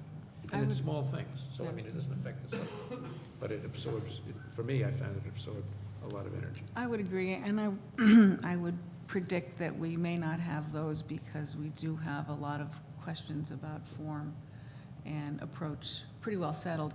And we are also saying that what each commissioner does not need to be a cookie cutter of each other commissioner's reports. I think that was where some of the tension lay. I fully agree with that, and I expect the volume of those issues to be much smaller. On the other hand, the volume of stuff we've got to deal with is much higher. Correct. And and so I just think we ought to give it some thought. Okay. I don't have a perfect solution. I don't know how it should be solved. I really don't care how it's solved, but it seems to me we ought to give some attention to that. I think we can come up with something. And one way I think that we can help address it is with our weekly meetings. Any issues that are coming up, we can discuss those and then determine which direction they need to go. I mean, maybe something has to come back to the commission. Right. And so I think we can outline a process to do that. Yeah, actually, we had a lot of discussions about process and format leading up to this, but I think everybody has a better idea of Right. a lot of that. Yeah. Because Right. we've seen, Right. we've seen Right. now what everybody was thinking. Right. Yeah, and I think what I was talking about is an inevitable part of a design build. I mean, Yes. You've got the person in charge of the living room, the person in charge of the dining room, and somehow the thing gets built, and the next time you do it a little differently and a lot more efficiently. So, Yeah, just throw it out. we got 5 general contractors. right. I just had a few other comments. First of all, I just thought, for the most part, I mean, the process, bottom line, was very good. I was proud to be a part of it. We've used the sausage metaphor a few times, and it is appropriate. But the bottom line was, I think it was something, I don't know that there's ever been a decision-making process for a big public procurement like this. I don't know if there's ever been one like this before, anywhere. And so the design build was very, very profound. But I was proud of it. I thought it was a great process, and it worked out remarkably well. The quality of the questions, so even if I had just my own 9, if I had it to do over again, we would write these questions much better, and I think we mentioned this in the past, we were coming up with evaluation criteria, and it turned into the application form, and, my questions are not well drawn at all, and they're a little bit repetitive, and they could be better. I think the applicants have figured out how to respond pretty well, but if I had it to do over again, I would edit those questions a lot. Can I mention something on that? Because I had that thought as well, which, at least this time around, we should have very much in mind when we ask the questions that we're going to ask of the applicants at the host community hearings.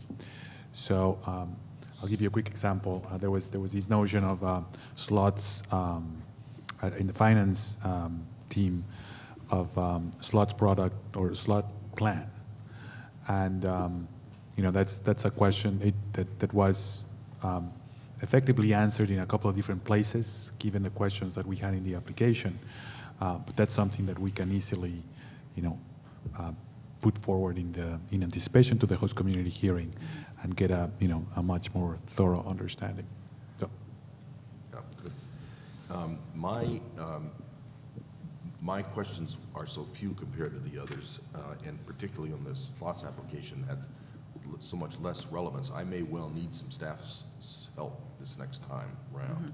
I mean, you guys participated a lot and helped me take notes and stuff, but it may be a bigger deal, so you may need to think about that, how that's going to happen. You've only got so many bodies. I don't know how you're going to divide them up, but I might need. For record keeping, Well, is that what you mean? Yeah, record keeping for sure. And then eventually, when we translate it into the, you know, I may have a much different kind of an approach next time. But we And, can, we can supplement that. Yeah, so just be aware of that. I mentioned the critical path chart. As far as A or B first, ironically, my group thought that they wanted to focus on A first because there's going to be the competition, you know, it really is, it's going to require the most nuanced work because there's eventually going to be a decision made. So they wanted to go first on A to make sure that they get A done really, really well. If we ended up having to compromise on time, they'd rather compromise on B where there's not the competitive decision to be made. But you know, it's everybody's taste on that.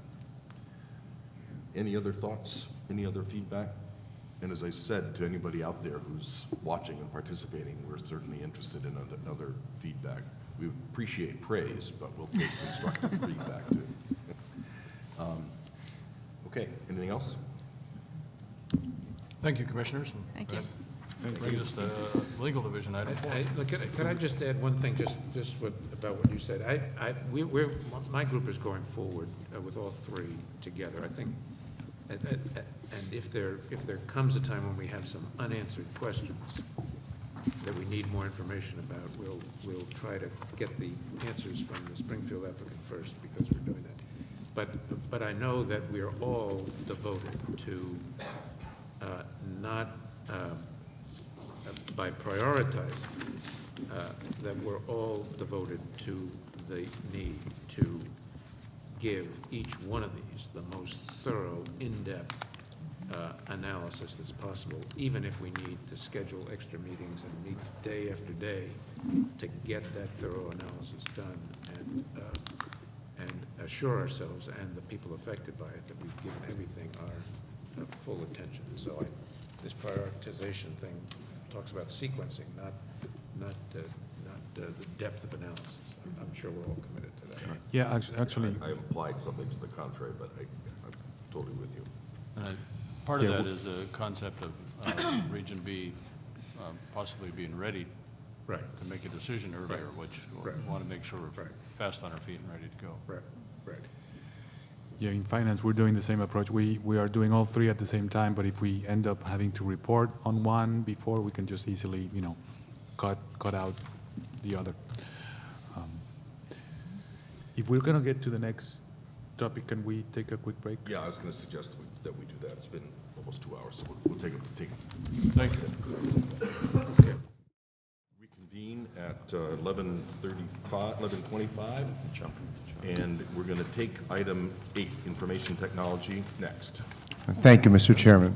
Mr. Chairman and members of the Commission, since my last appearance before you, we have made measured progress in the drafting of regulations relative to electronic gaming devices in Massachusetts. We have continued collaborative discussions with manufacturers, independent testing laboratories, regulators in other jurisdictions, and operators as well, all who have, in a way, one way or another, provided input into the draft. We appreciate the help received to date and expect to continue the dialogue as we work through the regulation review and promulgation process. I also want to acknowledge the hard work and heavy lifting of Staff Attorney Artem Stetnoff to my right, and the support of Deputy Counsel Todd Grossman in developing the draft you have before you here today. We are presenting the first draft, 3 sections of the regulations for inclusion in 205 CMR. In addition to the input received, our draft borrows language and innovative concepts from Ohio, Kansas, Pennsylvania, and Nevada. Section 138 is the gaming devices and electronic equipment section. We adopt and incorporate by referencing GLI standards, which are used by regulators nationally and internationally as foundations for jurisdictional technical standards. Section 139, approval of slot machines, electronic gaming equipment, and testing laboratories. This section covers the certification of independent test laboratories and the process for testing, certification, permitting, and registration of electronic gaming devices. And Section 140, possession of slot machines, covering the transportation and the possession of electronic gaming devices. Because this is the first draft, we've highlighted areas that require policy decisions or clarifications at a future meeting of the Commission. My plan is to follow the established process and incorporate your feedback into this first draft and come back before you in several weeks for a deeper dive into the substantive policy issues that the Commission needs to consider and decide. At this point, I'm going to turn over to Attorney Stetnoff, who will take you through each of the proposed regulations and point out some of the specific areas for your consideration. Artem? Commissioners. So the first section is section 205 CMR 138. That is the regulations on the gaming devices. Basically, in that section, we adopt the GLI standards, which is basically industry standard, and we make certain modifications to those standards to account for problem gaming. The highlighted portions are some of the Commission decisions that will need to be made, and we will take into consideration all the problem gaming aspects that Mark Vanderlinden is going to help us add to these regulations. But one major policy decision the Commission is going to make is on page 2 of the regulations. It is how to define a slot machine. There are certain devices that contain multiple gaming positions at a single electronic gaming device. And it isn't clear whether Chapter 23K wants to treat that device as a single slot machine or as a single slot machine per each gaming position at the device. You want some comments in the meantime, or you want to go through? No, it's a discussion, so absolutely. I think it's great that you highlighted, these topics, because, some of them are very relevant to, the economics and, the problem gambling and what this does to even the category, to both categories. But I think we should consider or ask for a specific comment on whether we could have more than one gaming position per slot machine, especially during, because again, the economics are different. The category 2 is limited by this number. This applies to only one category, because the category 1s are not limited by the number of machines. So I think there's an imbalance there already, de facto, and which is what the legislature intended. But also, the Commission and then the state derives a different economic benefit from one category versus another, 49% versus 25%. So I would be in favor of studying in more detail, what this could do in terms of economics for the category 2. Or at least entertain the idea that that this regulation could be interpreted with some other ratio other than 1-to-1. I brought up the same point yesterday when I was briefed, and I know that it is the intent to put it out for comment, so. Would it, sorry, go ahead. Well, would it be feasible, do you think, to interpret it one way pre-competition and another post? In other words, the market might bear substantially greater number of seats pre-competition, but arguably post-competition, A, the demand will decline, and B, the category 1s have a right to have a different expectation, perhaps. Yeah, no, they do. I mean, if it all depends as to whether the ratio of 1-to-1 was significantly different from 1-to-1 or very close to 1-to-1. And if we were to impose certain limits to that ratio, and as other states have done, or if there was no limit, then of course we would get a lot of comments from the category 1s, saying, well, that's our competition. Right. Now the economics are shifting in the other direction. But I think that's something that we certainly could think about. Electronic table games come to mind. While there are real table games, we may not want to have that overlap, but while there aren't any, because those are being constructed and that takes a long time, you know, we may decide that it's of some of greater economic benefit to the Commonwealth to do that. Well, I think that second piece, the piece you just pointed to, is equally as important as whether it's a one-to-one or a multiple-to-one, because the multiple-to-one is going to be most applicable to electronic table games, and we've got to come to an independent decision on that, it seems to me, as to whether anything whose outcome is driven by a random number generator is a slot machine for purposes of this, or whether a slot machine looks like the old-timey slot machines. I think those two are almost inseparable, and both very important. And so I think we absolutely need comment on that. Great. Could I ask just a technical question? It didn't occur to me yesterday when we were talking, because I hadn't really absorbed fully this. Where do we will find someplace the GLI standards against which this is based, against which these regulations are written. Are they online? Because some of these things are impossible to understand unless you Yes, look. each of the standards are published on the GLO website and available as a PDF. Artem, I believe, has the full set here, but they're publicly available from the GLI website, yes. The GLI website? Yes. Okay. You might send a link around, just to make it simple. Yeah, we can do that following the meeting, Yeah, absolutely. Great. Okay, thanks. What is the, on page 2, it says replace in section 3.3, 50 million to 1 with 50 million to 1. So these are placeholders where we will be informed by Mark's recommendations for responsible gambling. It would be, these would be requirements we would put on the manufacturers to include in their software timeouts or notifications of So is that one what these loss. all are?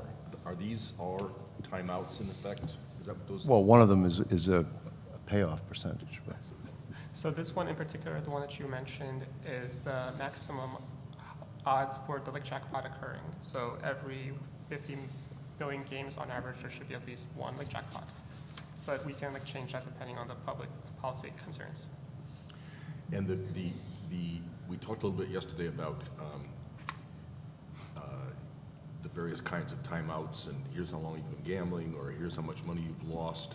Is that going to be discussed here, or is that something that Mark's going to be making recommendations? Where does that come in? This is something that goes into our regulations because it needs to be implemented into the actual slot machine, but Mark is going to help us with those to tell us which ones are the best. So that will be added in, that would come in, be added to this Yes. section?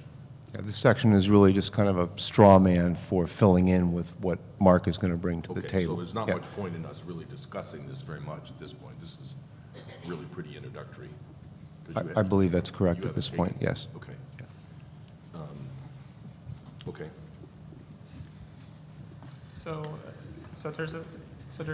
There's a very similar policy issue that Commissioner McHugh touched on.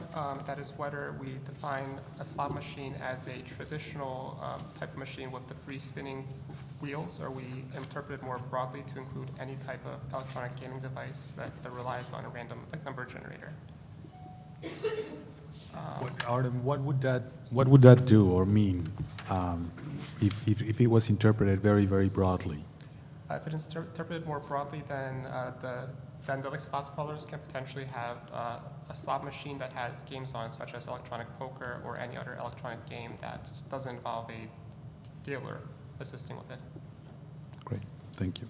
And you're not playing against other people, you're playing against a random number generator. Is that right, in effect? Well, you're playing in conjunction with a random number Yeah. generator. There are some slot machines that are like electronic poker, where you're playing against other players, but all on the same outcome of the cards that are dealt electronically. Right. I think we make the distinction that an electronic game doesn't involve any dealer intervention.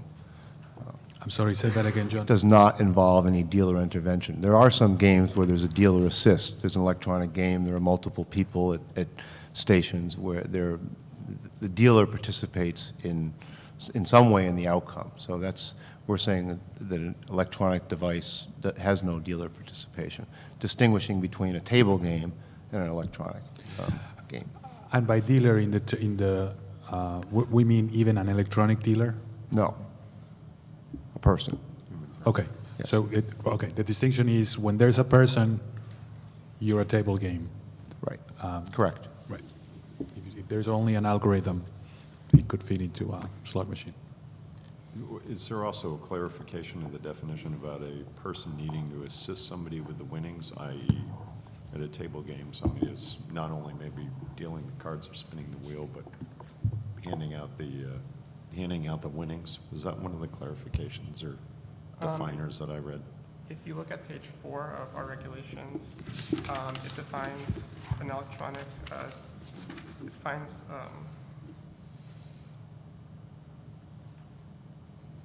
it says that a slot machine is an electronic table game as long, it can be, electronic table game is defined as a slot machine unless a dealer intervenes before the determination of actual winnings. So if a slot machine provides winnings that are of substantial value and you can't collect those without a person intervening, that will still keep it under the definition of a slot machine. Okay. Oh, so if you had to go to the cage to get a payout, although the payout was determined by the machine, It's still a slot machine. it's still a slot machine? Yes. Okay. How does this, the withholding conversation would have some bearing here, right? If the withholding threshold was higher or lower, that would affect this? I don't think that the withholding threshold will affect the definition of a slot machine because any outcome is still going to be generated without human intervention. Withholding is only taken into account after the outcome is determined. Okay, all right, great, thank you. So the next policy issue the Commission should consider is on page 3 and is whether or not we want to have the slot machines accept coins, tokens, bills, debit cards, or credit cards. This is more from the problem gaming perspective, whether or not we want the patron to be able to pay directly at the machine or have to go to a separate kiosk or individual to convert the currency into a ticket that he uses at the machine. Do we know a percentage or an idea of which jurisdictions allow which method here? I don't have an exact delineation, but we can get some anecdotal information. I think the industry is adopting cashless wagering more and more frequently for any number of reasons. Had a discussion with somebody this morning about security, and the more places you take physical money and the more risk there is to have to collect it and aggregate it. So not only is there an issue around the problem gaming, responsible gaming, but also security. But I will get you information. Yeah, I look forward to that, because the one thing that I think here could be a competitive disadvantage in our tight gaming market is bills. If our slot machines did not accept bills, I think that may leave, again, some competitive disadvantage. We may turn off some players. But So I think in our conversations, our assumption, in a jurisdiction where, like Las Vegas, where there are 150,000 machines scattered across a landscape, and in every store, I think it makes sense to accept bills. I think in the 3 or 4 locations that we're licensing, people go there to gamble. There will be kiosks with bill acceptors on the floor in close proximity to most of the games to allow cards either to be issued or updated that will accept cash, that will accept credit cards, et cetera. So I think making the distinction isn't going to change the ability to gamble or be competitive. The way well, we put it. I'm concerned with Connecticut and Rhode Island and that differentiator. you know, as it, presumably, as this it is relates to some- us. So This is anyway. something we'll get feedback on. Right, absolutely. I'll be interested This to is hear a what our- decision point for What our you. applicants have to say about this, yeah. Yep. And also, as an additional clarification on this issue, although we intend to only accept tickets or cards at the machine, doesn't mean that the individuals playing need to identify themselves when they pay for the card. Thank you, thank you.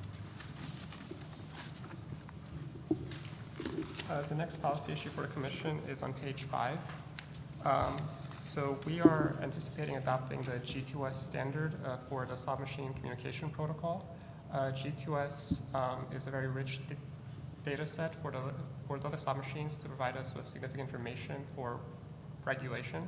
The current industry standard is SAS, the slot accounting system. But we believe that the G2S system gives us significantly more data and will be a better regulatory tool. That being said, it is a more expensive system, and we believe that there should be some time for the slot sprawler to be able to comply with that and not immediately impose a G2S system on them from the first date of opening. So we put a sunsetting provision potentially for January 1st of 2017, by which time all gaming establishments in Massachusetts would need to have G2S in place.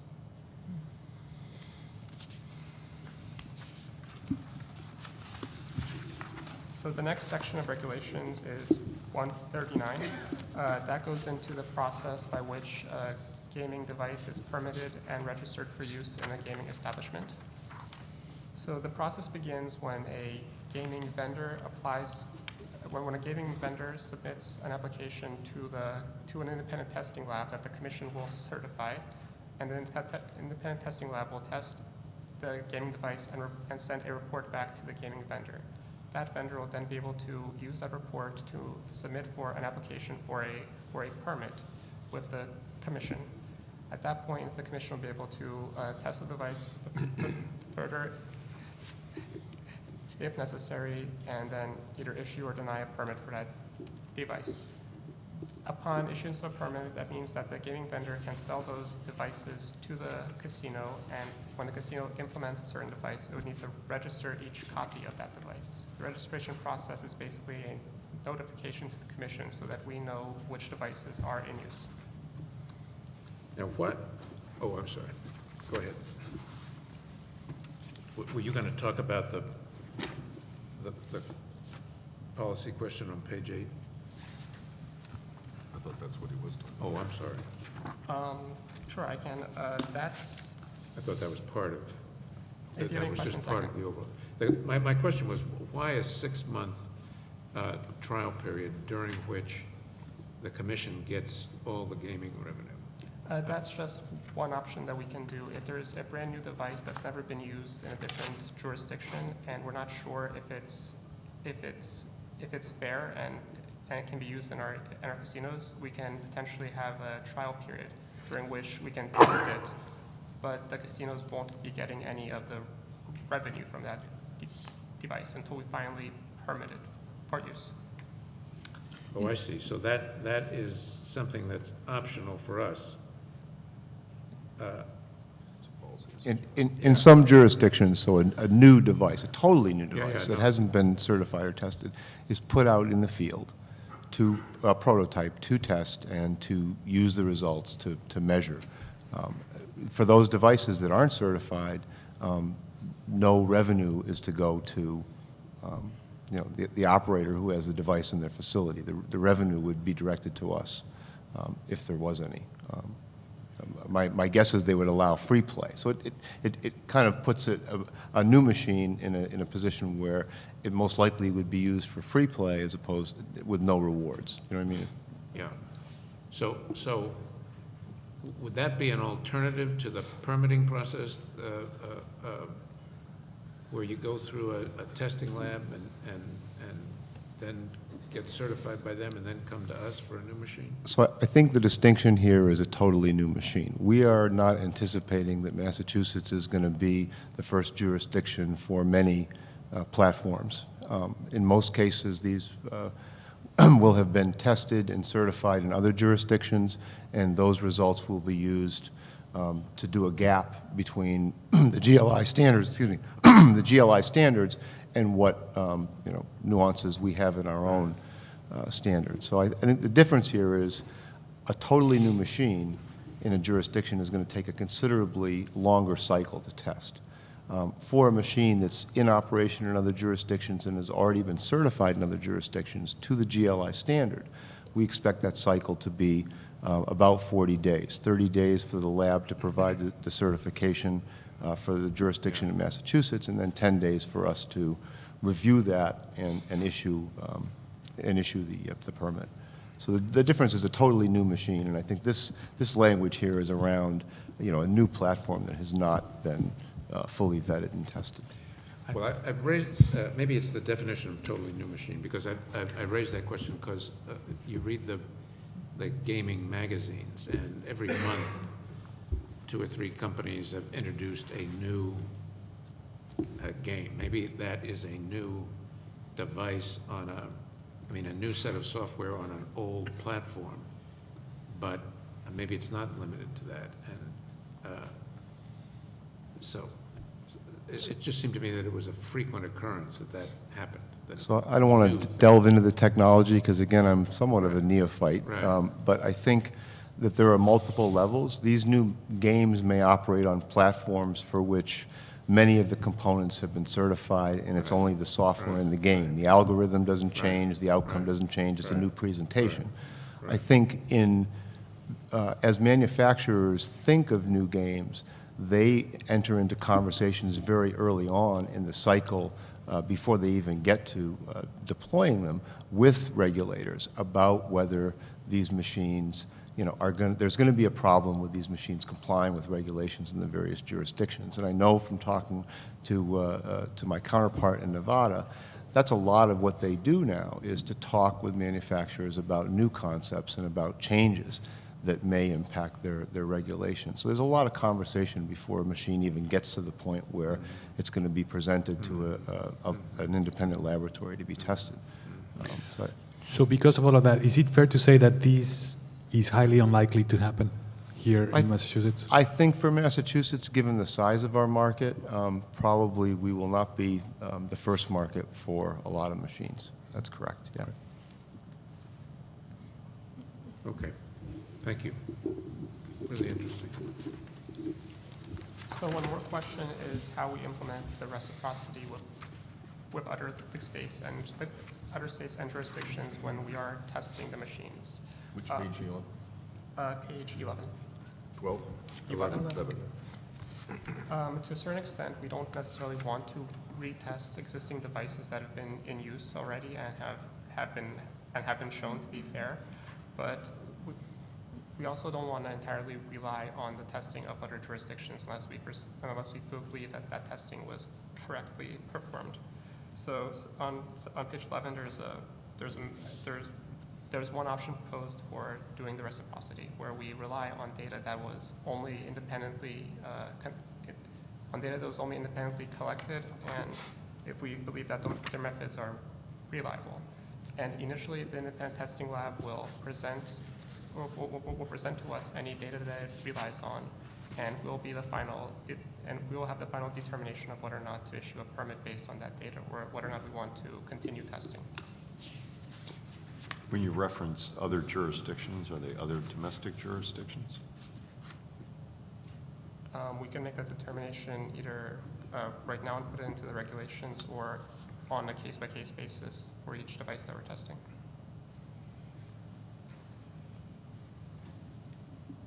Well, people will comment on that too, I suppose. Yeah. Right? Yeah.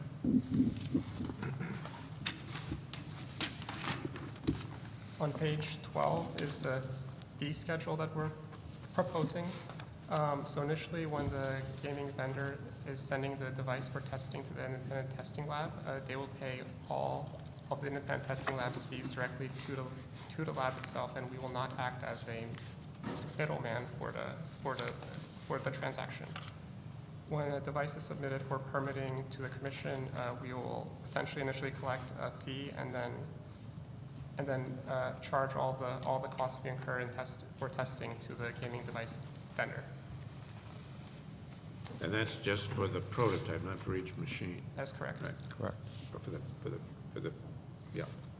And we are not anticipating charging anything for the registration of each copy of the machine that Right, goes that's into what I meant, yeah. into the gaming establishment. So what about the 6-year sunset? There's no provision for renewal, or is there?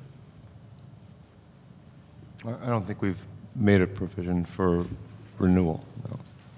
So this would mean that if you get a permit for a device, that device can be in use for 6 years, and that's it? At which time they would have to resubmit an application to have it permitted again. Oh, go back and start the permitting process all over again? That's something we might want to think about as to whether we have a renewal provision of a machine. Okay, I think that's reasonable.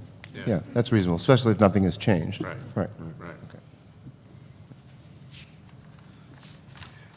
I'm curious where the 500 fee came from. Just standards out there? Yeah, really, it's kind of an average. There are some states that have labs that do all of the testing themselves, and so it varies based on, the complexity of the configuration that's being submitted. Because anything that changes, any component within a particular machine that changes, needs to be tested.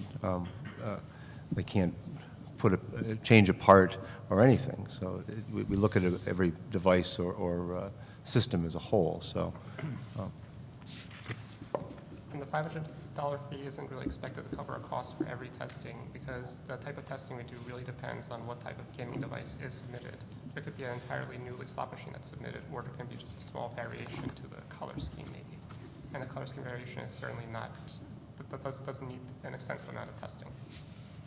So it's really a baseline, all the extra costs get billed back to the manufacturer anyway. Yes.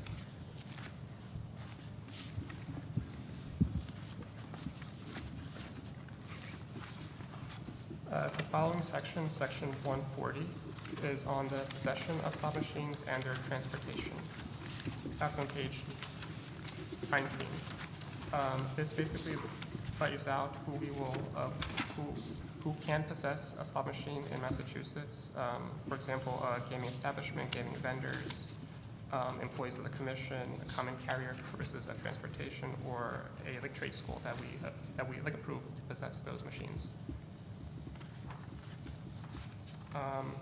And transportation of slot machines, the final section, is required to comply with a federal statute that prohibits interstate transportation of a slot machine unless the state expressly allows that transportation.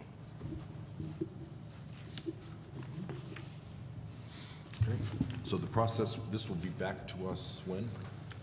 I think in a couple of weeks. We'll look for any comments after you have a chance to read through it. I know that you've only seen this draft in the last couple of days. We'll incorporate those comments and any changes to the document. I think we can bring it back for either further detailed discussion on some of the policy points, or just bring it back to you in that form and then open it up for public comment and bring it back once we've received some of those comments, because I fully expect that the labs, the manufacturers, and the operators will all have something to say about how we're promulgating this. I'm not sure I follow that. I don't know, because I see the need for an interim step. Okay. The next time we talk ought to be when you've got the feedback from the outside world as well. Okay, I was just anticipating that if you had feedback, I didn't want to not make any changes that were relative to your suggestions, but that's fine. So I think based on, Mr. Chairman, based on if the group agrees, then the next time we come before you, it will be after having received feedback and input on the document as it stands right now. Okay. Is that okay? Yeah. Okay, Great. that's what we'll do. In addition to some of the research that we were identifying, that would be great to. Yeah, some of the to metrics do. around what are Some the of the standards metrics, across, what are in other- similar jurisdictions and states, yes. That's helpful. Absolutely. All right, thank you very much. Appreciate it. Thank you, good work. Thanks. Really good work. Good job, Artem. Thank you. Very good work. And the business process for certification charges is very helpful. That kind Yeah, of- there is in the packet a business flow diagram, which I think clearly delineates the roles and the process for the approval, and it makes it easier to read and understand, because there was a lot of discussion, frankly, around how we were going to do this and who was going to Right. play and who was going to pay and who was going to submit and et cetera. So I think this is optimal, and I hope we get agreement on that. Right. Thank you Yeah, again. great job. Thank you. Thank you. Thanks, Art. Thanks, Todd. All right, it's noon. Do we want to do legal? It looks like we are going to be taking a lunch break because we've got some work to do. We can do legal now and take a lunch break after that. We can, doesn't matter to me. Do you have a preference? Yeah, legal was going to happen very quickly, I think, right? I mean, we've got just one brilliant thing that needs to be. That one you wrote? Is that the one I you wrote.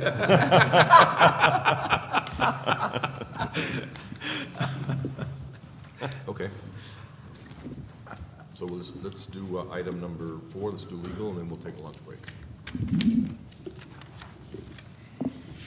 So as the commission may recall, when we were reviewing the arbitrator's handbook, we started a conversation about our regulation 125C6, and in particular, the provision that says the arbitrator may make adjustments to the best and final offer only if necessary to ensure consistency with 23K. And we had a little bit of a conversation about what that meant and the practical outcomes that may come from that. As part of the category 2s, we didn't go through arbitration, so that issue never came up as part of that process. But I know that the commission would like to continue that conversation and discuss in a little more detail what that section of the regulation means and whether we should make changes to that part of the regulation. So you have in your books a memo from Commissioner McHugh, along with the language from the regulation and also the language from the arbitrator's handbook. Commissioner McHugh, do you want to take the lead on this? Sure. I think that we talked a little bit about the forces that drive best and final offer arbitration and make it a useful tool. And they are forces that tend to focus people on a middle ground, or at least a reasonable ground, for fear that they'll be saddled with something that they really don't like. And in most cases, that works. And in other contexts where that process is used, it sort of doesn't make any difference of earth-shaking proportion whether it works or doesn't work. I used in the memo the example of salary arbitration in baseball, which is this is sometimes known as baseball arbitration. Here, though, and while not shrinking from an embrace of this process as a useful tool for arbitrations in the surrounding community context that we're anticipating, it does seem to me that the potential is there for lockups at unreasonable lengths, so that the arbitrator is faced with 2 unreasonable offers and has to pick between 2 unreasonable offers. Things can happen. And it seems to me that the importance of the outcome militates in favor of having some kind of a safety valve for the commission to use in the unlikely event that those kinds of unreasonable offers are put on the table, forcing the arbitrator to pick one or the other. It seems to me also that we ought to make it clear, and I make it clear, that would be a very rare exception, and would, if we adopted this safety valve approach, that this would not be an opportunity for people to put on some crazy offer before the arbitrator, and then when things go wrong, come here and expect relief in the ordinary course. But it seems to me that the potential consequences of 2 unreasonable offers on the people affected by them or the applicant is important enough to allow for the commission to have some way to fix it in the unlikely event that it happens. We, after all, are responsible for implementing the statute and for the public policy consequences that implementation of the statute produces. And it seems to me this is a tool to allow us to ensure that that happens. So,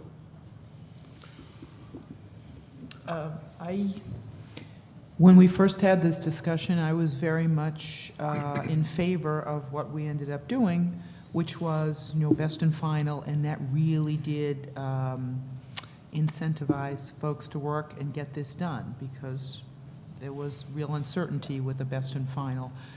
before an arbitrator. And I think we saw that that worked well in Category 2.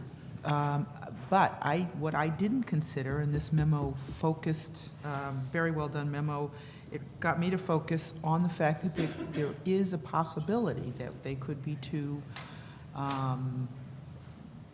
really, we'll use the word unreasonable, where parties are not able to come to the middle at all, and so there's the forced decision between two unreasonable, and I hadn't contemplated that. And I think it's a very valid point, and I have rethought this issue and do think, I agree with Commissioner McHugh, that this safety valve, which again, I love the emphasis that it would not be used unless it was really deemed to be an unreasonable outcome. So it wouldn't be, everyone goes to arbitration and then we end up deciding everything. It's just really in the case of something that is deemed extremely unreasonable. So I rethought how I felt about this, and I'm in agreement that this mechanism would be of assistance. Is it clear that we can do this under the law? Can we amend the arbitrator's decision under the law? Is that clear to you? Well, we can set up a process for arbitration. So if part of our process provides for some sort of what you might characterize as an appeal right, we could do that. We would want to make sure that we set up very defined parameters as to what came before the commission and how it was brought before the commission, what the commission would hear, timeframes in which we would decide it. But I think as part of the process, we could put in some sort of, I look at it as something of an appeal right in certain situations. So I think we could do that, yes. We did have the conversation as part of the Category 2s about whether the Massachusetts arbitration rules applied, and we did determine that they did not, and that we could create our process as we are required to do by statute. Under this scenario, what does the guidance to the arbitrator mean? The arbitrator, we gave them the room to make adjustments only if necessary to ensure that the award is consistent with the Gaming Act. What does that mean?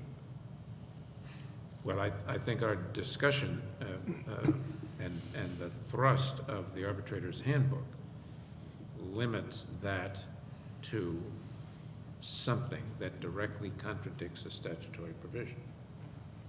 In other words, if the statute says you must do X and the award and the offer that the arbitrator picks says that the applicant must do Y and Y is inconsistent with X, then the arbitrator can't incorporate Y in the decision. He has to modify that. But apart from that direct head-to-head conflict, the arbitrator has to accept the award, has to accept the offer, one offer the other, or the other. So I haven't looked at the handbook. I can't remember for a long time, but the law calls for promoting jobs. That's is it the way it's written clear enough that that's not? It's talking about some other kind of clear. The language is attached here, and the governing language. It's on page 4, the last sentence on page 4. The arbitrators may make adjustments to the selected best and final offer only if necessary to ensure that the report, the award really, is consistent with the Gaming Act. You could push that out, but the thrust of that is it's got to be inconsistent with a specific term of the Act, or you can't make any. What I'm wondering is whether if we were going to set up ourselves as a fail-safe system, would it be better to take this vague clause out and let it be a pure best and final, but we have a fail-safe? And if we could use our fail-safe role to make consistency with the Act as well as to avoid extreme unreason. Here's my concern there. I think, I think, and I listened to our discussion the last time, I think there is merit to making people come into this with real seriousness and giving the arbitrator only the power to, basically the power to pick one or the other, absent this limitation. Because it does drive people toward a middle ground and a reasonable, a likely reasonable outcome.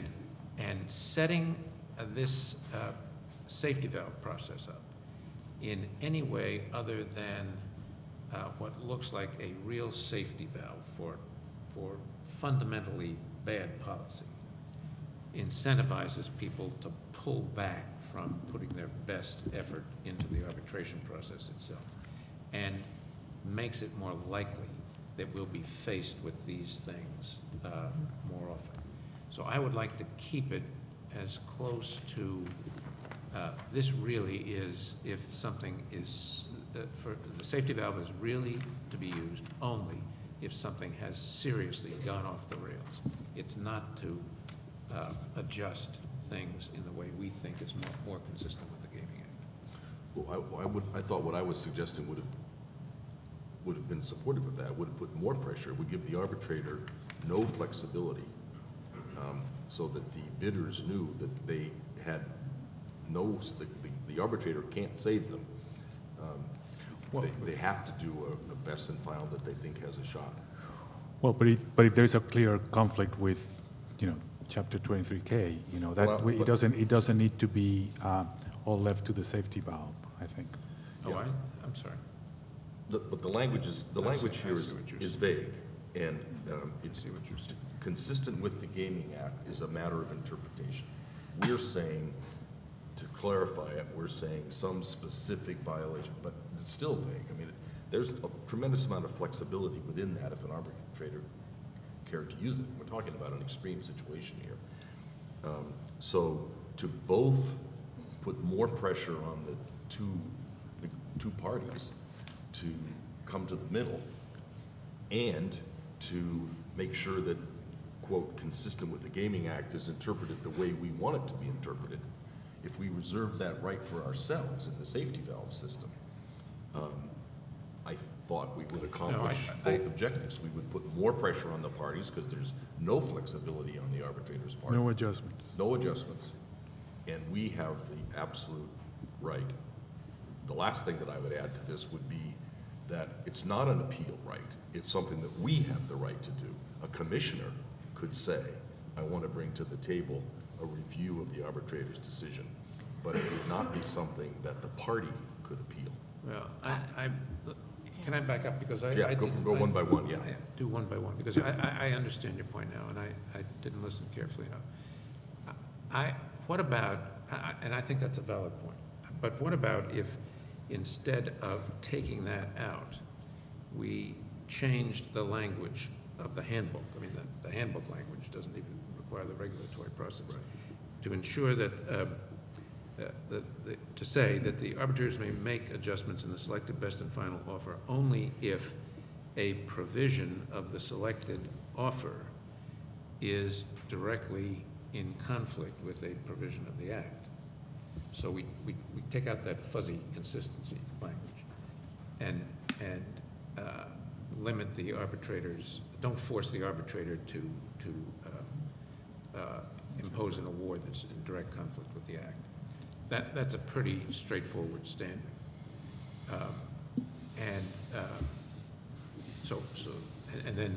And then give us the safety valve superimposed on that. So that'd be one approach. Insofar as how does it get here?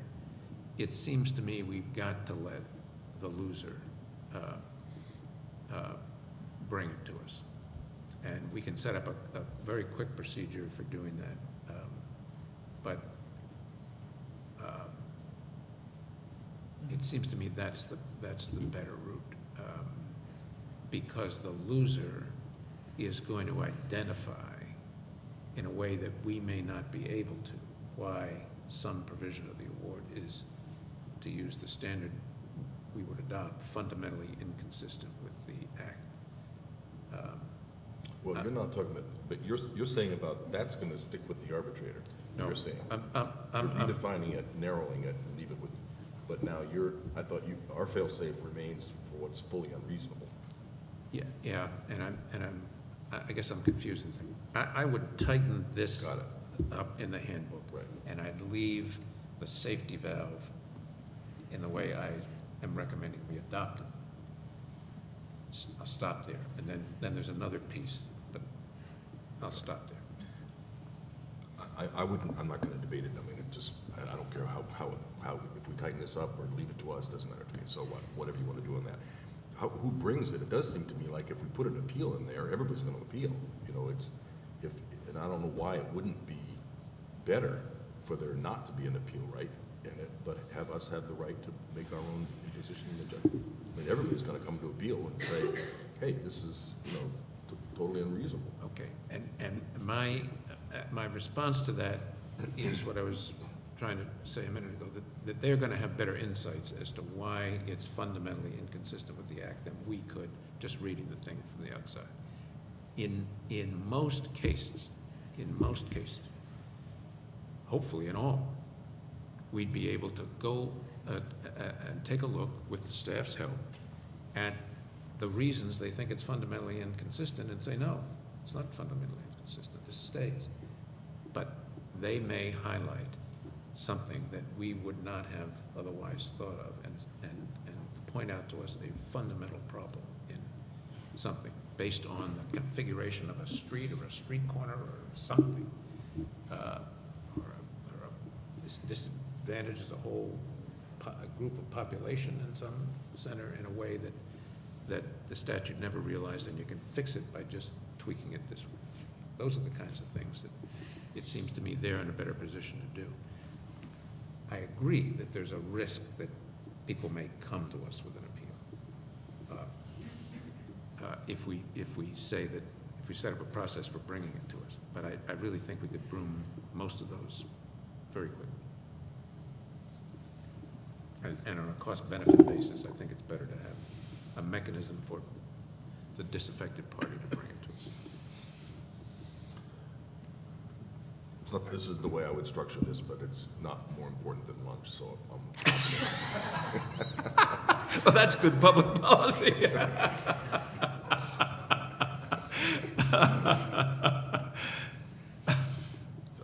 Yeah, warning to future appellants, don't bring your appeals before lunch. Don't bring your appeals at all. You know, I view this as a minor change to the setup that we have now. And I think that it's pretty clear from the discussion we've had all along that this is really to prevent something from running seriously off the rails. It's not to superimpose our judgments of good public policy in every case on what the arbitrator does. I agree with all of that, so. So should I make a motion? Yeah. Okay, so I move that the commission adopt a provision for allowing the commission to alter an arbitrator's award if in the commission's judgment that award is fundamentally inconsistent with the provisions or purpose of General Laws, Chapter 23K. And further, that the commission, that the arbitrator's handbook be modified by striking the final sentence of the portion of the handbook labeled Final Decision of the Arbitrators, and replacing that final sentence with a sentence that reads, "The arbitrators may make adjustments to the selected best and final offer only if necessary to remove a direct conflict between a provision of the selected award and a provision of the Gaming Act." Period. Would there be anything about how it's raised, or is that? No, We'll work out later on. I would, if we pass this motion, I would ask the legal department to come back with the structure into which to place this standard. How does it get here?